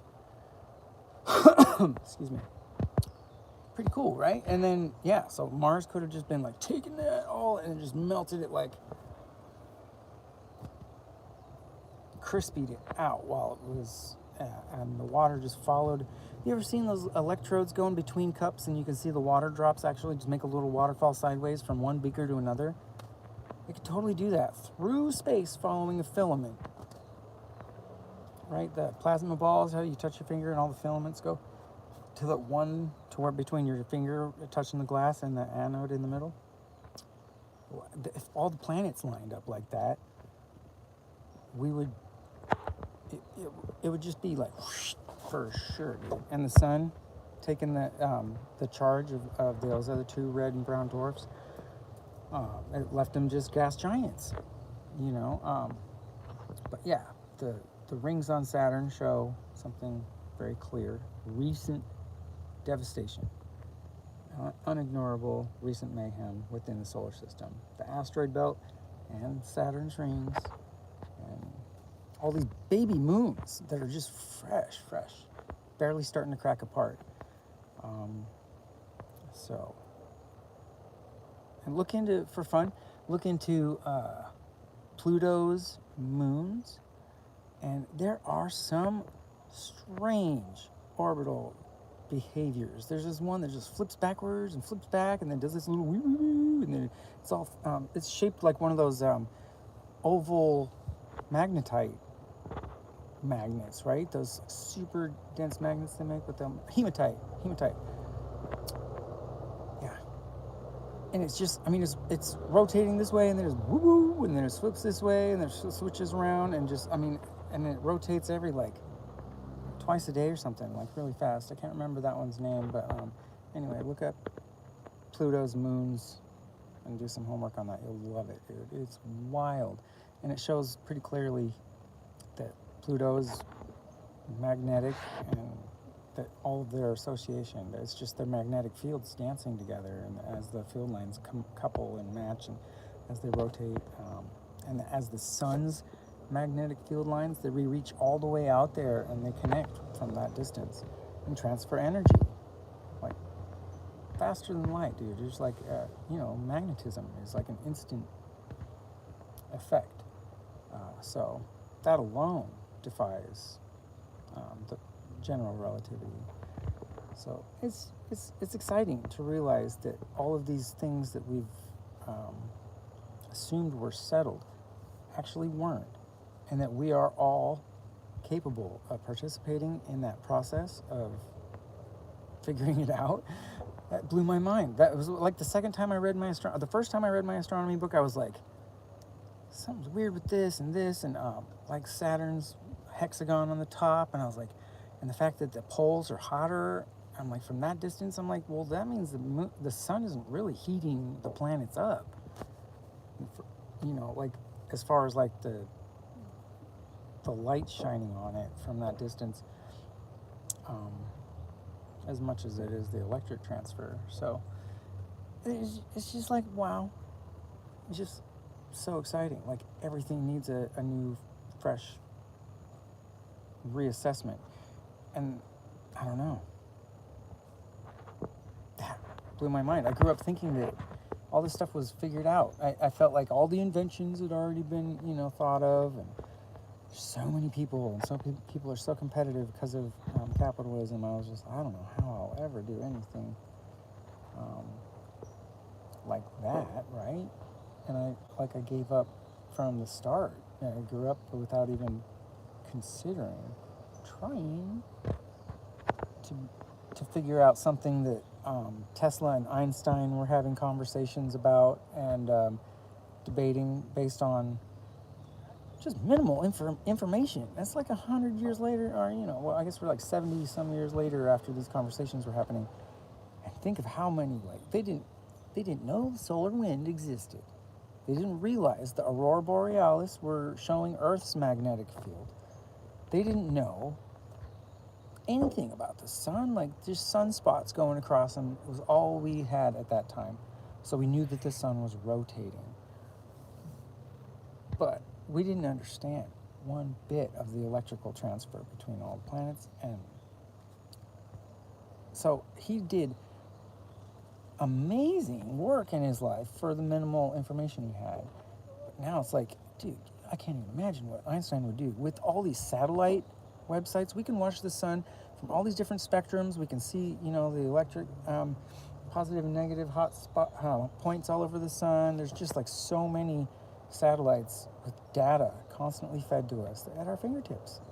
And I mean, I check them. I try to check once a day if I can. I'm definitely watching the earthquakes, looking at Hawaii's patterns in the earthquakes, and I'm seeing the correlations between the big storms and the coronal mass ejections and earthquakes happening all at the same time.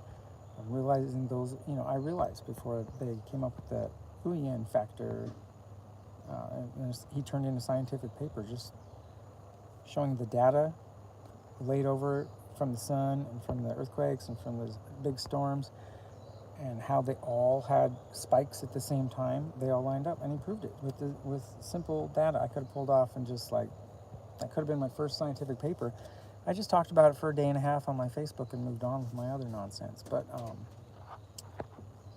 it's exciting that I could be part of that process, and I feel like I'm ready. That if I was on Joe Rogan, he asks the really hard questions, and he would try to stump me, and that sounds like a blast to be publicly broadcast while I'm quizzed on everything that I've come across, because, you know, I've enjoyed seeming like a crazy person.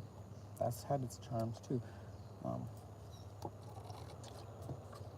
But it would actually probably feel pretty good to be able to have the discussion with other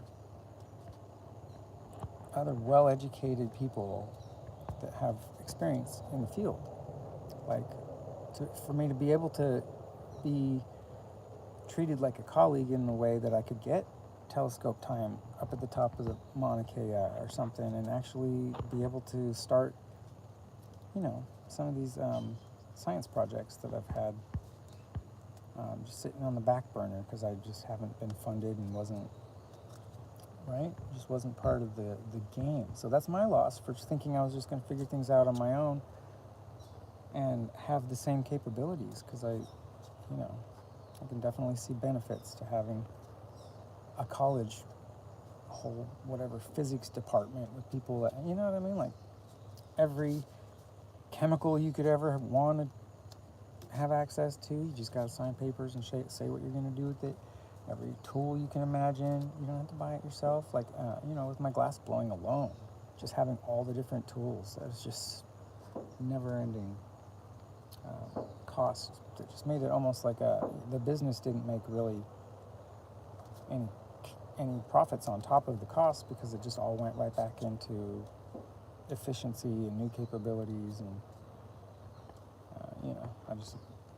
never let it burn out because I always kept it new and fresh and exciting to me by always trying just new things. So I never let it become a job. And I've never let money become my goal, but I can see how that has backfired in my life. Huge, huge, huge. It's not a mistake. I feel like I'm doing great by making the most of my time. Like I couldn't have spent so much time reprogramming and learning all these subjects at my own pace when I was ready to absorb them and stuff. If I would have been rushed through it in school, I wouldn't have absorbed it because it's not my learning style. I just always school just never held my attention. So it's like when a subject hits me and I'm curious and just all of a sudden it seems like the answers to the dynamics of whatever subject will make my overall view like somehow become more clear, like answer other questions. You can't pull me away from it. I'm like watching, I'm reading, I'm like doing, like following the path of history where the people who discovered these things or realized these, how they came to these conclusions, and I empathize with them and put myself in their situation back at their time, and it's like time traveling, pretending what it would be like to be Einstein with only that limited information, and it's wild, dude. It's just, yeah. I guess I had to do it for the results to be,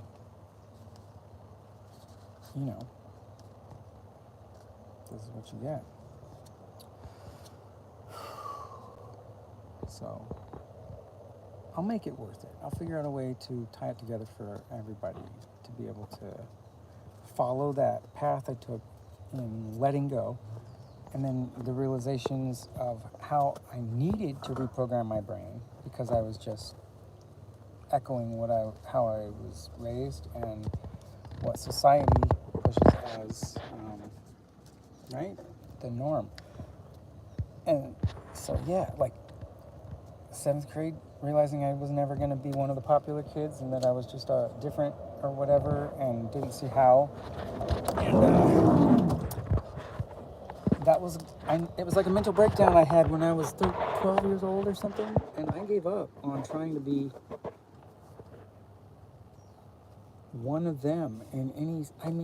It was a hard. I just cried my heart out in my mom's car, and these kids were playing soccer, and I walked over and they just kind of quit and said, no, we were done anyway. And I just felt like my presence ruined their time, and I just felt like there was something wrong with me, and I couldn't see it, and I just wept. I was screaming. And I didn't even swear. That was when I probably first started swearing. I was just like, fuck you. I don't want to be one of you fuckers anyway.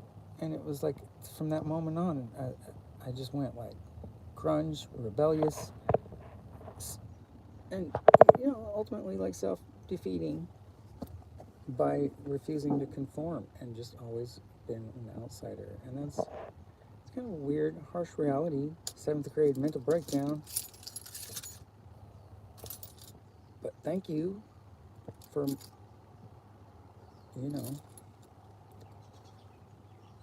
giving me the confidence to just even be alone, to just do all of it alone if I have to. Like, I'm not, that wouldn't be my choice, but I appreciate the strength. Leaving my hometown, just all of it. And my Mormon upbringing, I came back to God in all these different ways because I went to atheist, agnostic after I first reprogrammed my brain in my early 20s, and then I like the science narrative now. I see people doing it on TV, and Neil deGrasse Tyson and his guests were just like, he said something about Carl Sagan referring to God in one of his deep thoughts, And they both just chuckled like, oh, we're not primitive enough to think about God as an entity. Because they haven't seen evidence that's proven it to them. But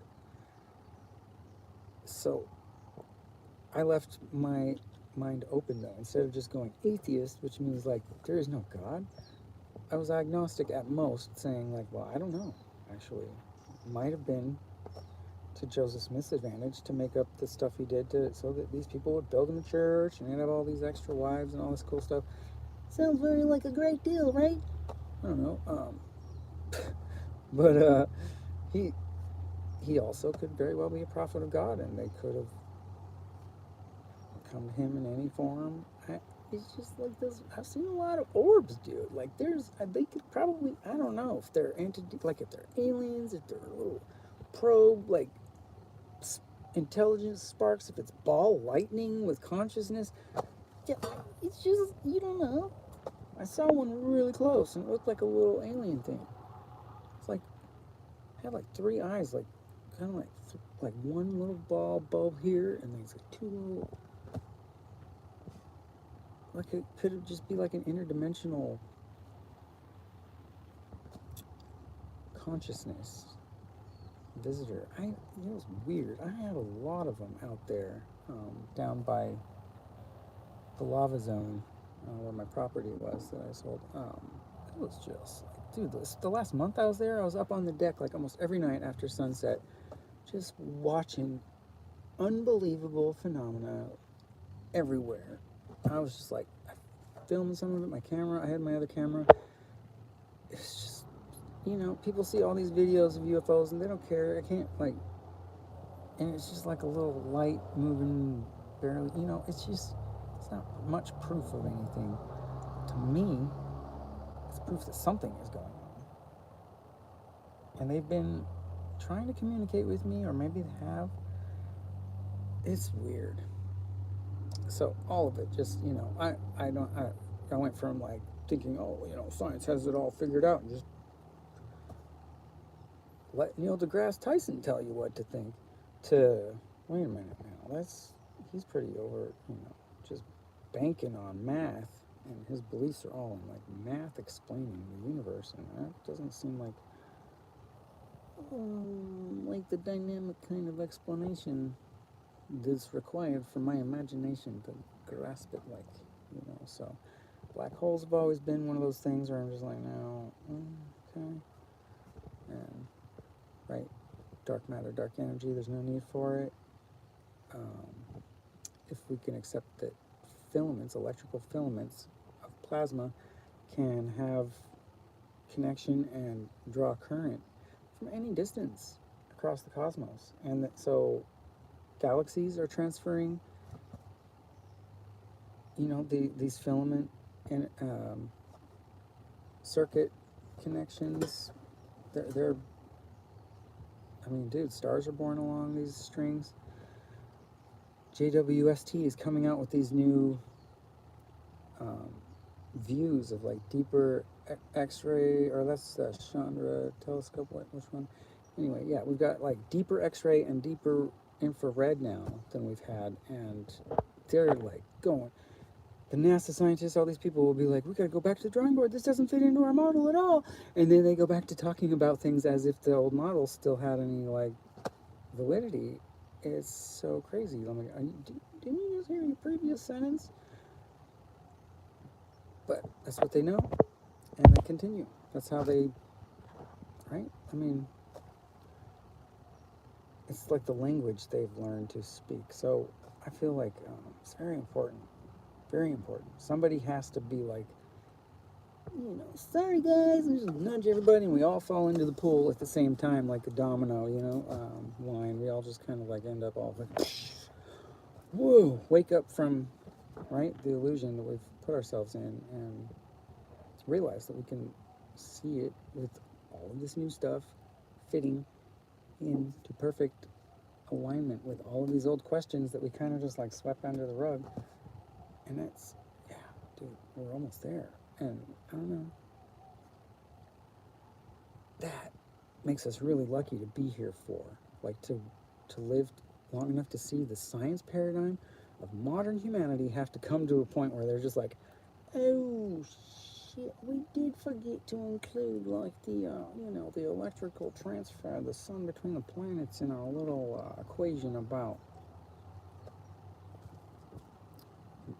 like orbital, what do you call Newton's laws? The not the thermodynamic.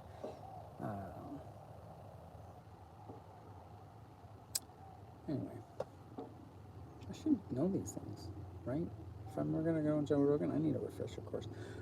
Newton's laws again. How did he come to those? I guess I gotta read my astronomy book a third time. Happily. But no, it's like actually we've got new sources. So I'll get there. I think my book is probably the key. I'll finish that. I've gotta lay out the, at least on the subject of electric universe, plasma universe, ponderomative universe, right? Ponderomative force. I don't know why they called it that. I asked the internet in 3 different phases, what causes a magnetic field? And right, my daughter wondered about what caused Earth's magnetic field. And I was just like, okay, that is an understanding question. And so the internet says you gotta have an electric current. Just, and the current has to be like continuous, like from a battery source or whatever, and it has to be out a positive and around and then back in through the negative. And I'm like, well, wait a minute. So magnets, so I look up how they make magnets, like fridge magnets and all that, and they just take the ferrofluid and they have it out in like a malleable form, and they run electricity through it. They make it the arc between the, to complete the circuit, and they pull it out, and it freezes all the molecules aligned in the same direction, and then, right? So, and depending on how much electricity they run through the circuit is how strong the magnet will be. And I was like, okay, well, so really, all magnetic fields require an electric circuit. So that leads to a very clear next question, right? How do the magnetic fields in the planetary bodies and our star, how do they complete that circuit? How are they a part of the connection, right? So it just makes perfect sense. The sun is like the switch in the circuit clicked on, pretty much, right? And then in light mode, it's like a lit filament, like a light bulb, dude, like a constant lightning strike. And the planets are like capacitors, helping it transfer as it spits out. The edge of the light bulb is pretty much the edge of the heliopause, the heliosphere's outer boundary, and the planets are like capacitors that just help it from, like, to keep from exploding when it has voltage jumps or whatever, when it goes through dust clouds, or when the electrical environment changes, like if the filament loses voltage real quick as it goes through a different region of the galaxy or whatever. I mean, it's got to be able to handle and maintain that the constant lightning bolt plasmoid shape as it's like drawn down.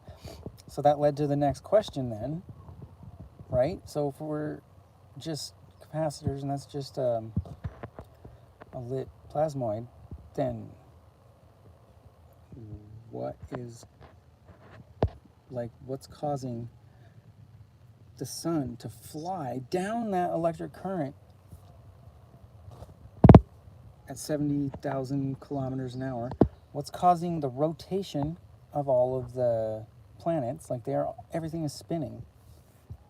And right, like what's causing the spin and the momentum, like all the way and so it's the same question as like, why do electrons flow down a wire?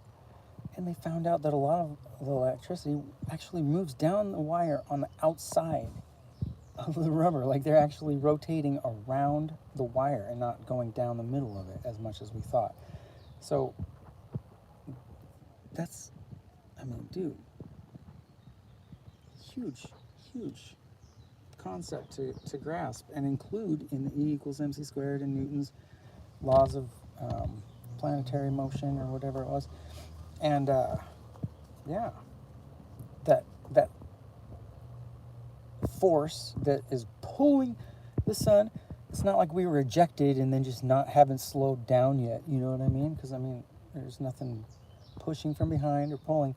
Energy is like the laws of conservation, even if they're valid to that in that scale, then something has to be like pulling us and keeping us at a flat plane around the sun as it flies down this current. And yeah, so I asked what that force is called, and Google tells me it's called ponderometric force. I'm like, okay.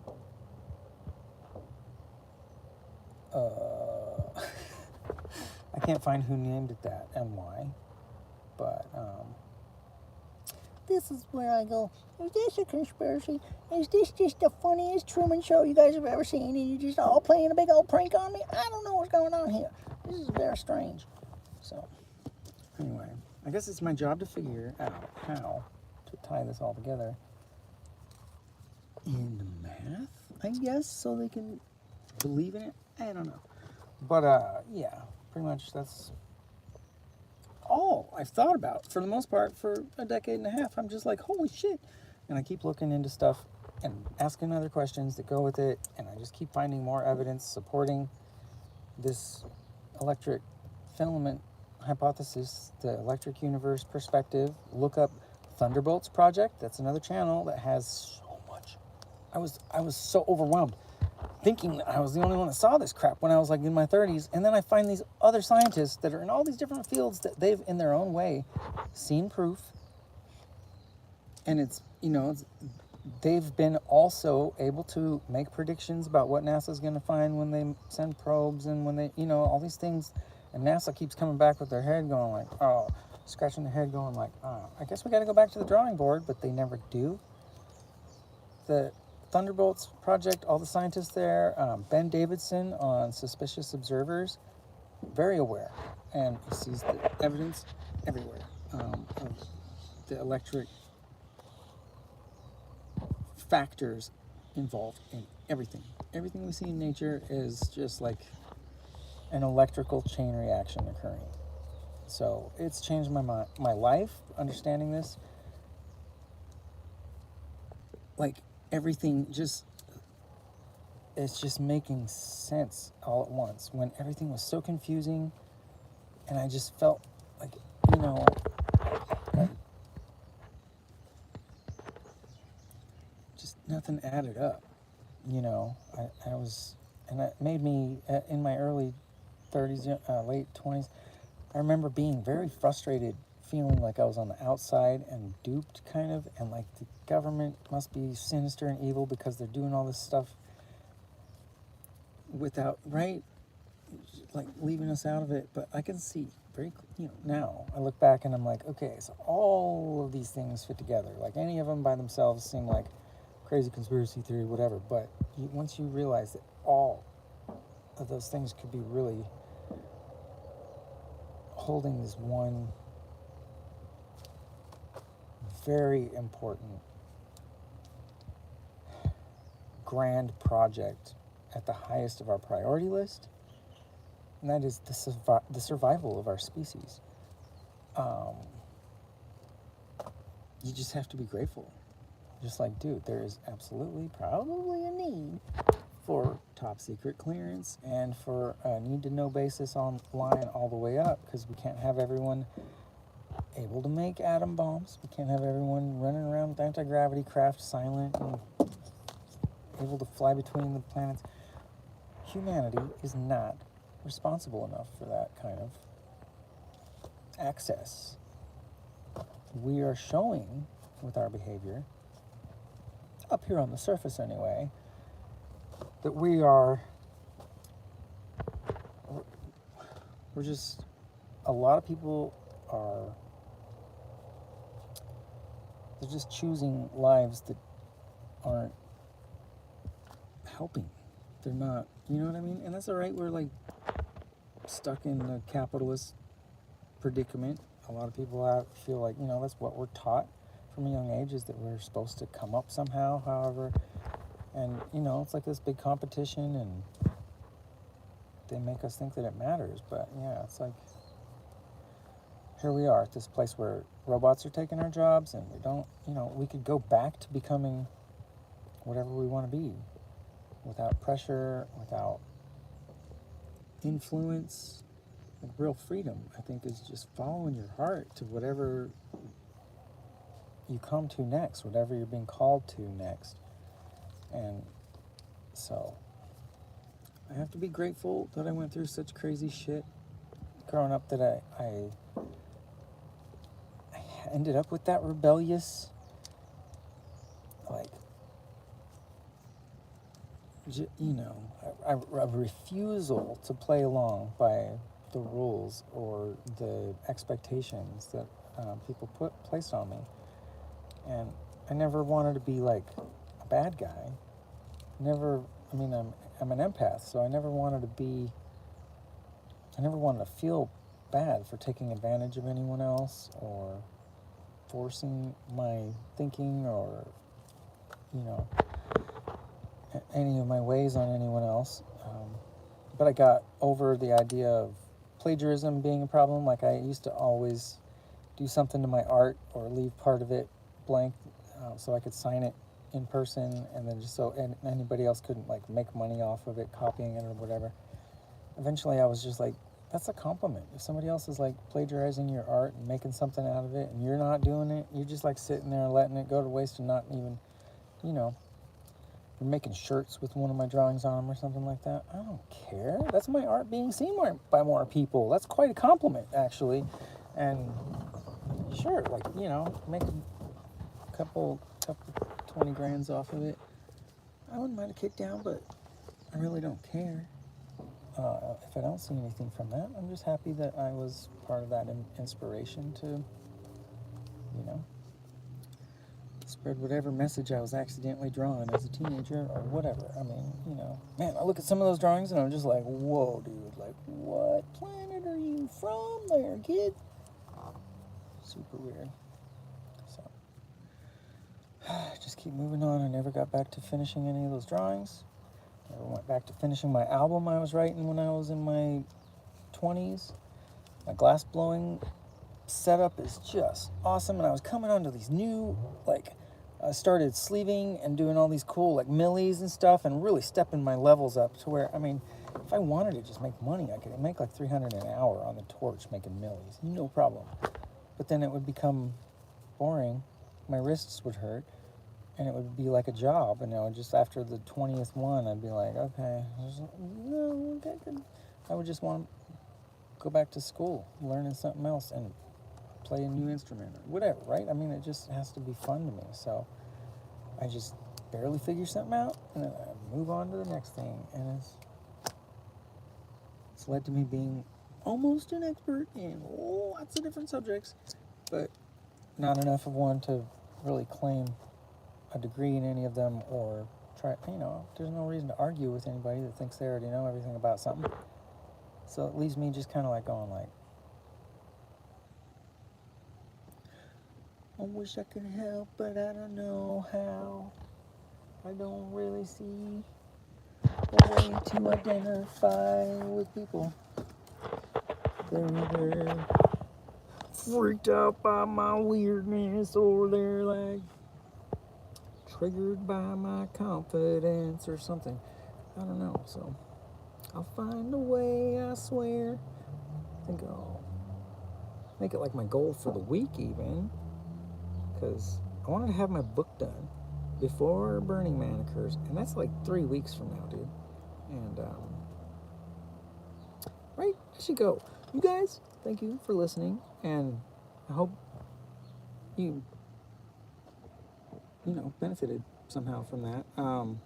Just go look up the moons of Pluto to start with, and just think about how their their behavior, their rotation rates, just all the features of Pluto's moons show they don't care about Newton's laws at all, dude. Those moons are doing the dance. They're doing the electric dance, yo.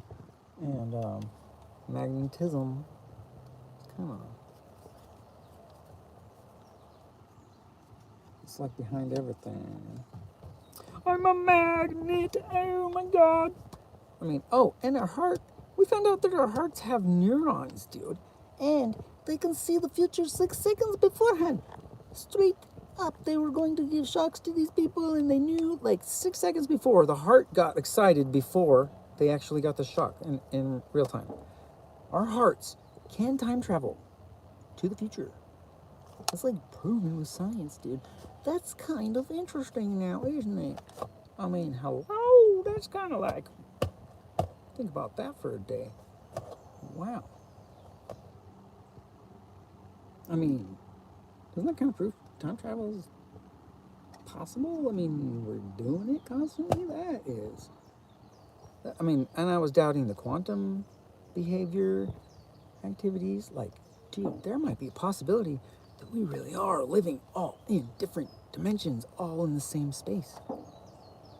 Like, we could all have our own, like, our own reality dimension, and it doesn't mean it's delusional or we're in denial. We just have created that for ourselves. And it makes it real. It makes everyone's version of reality inarguably correct. Because that's what they've imagined to get here.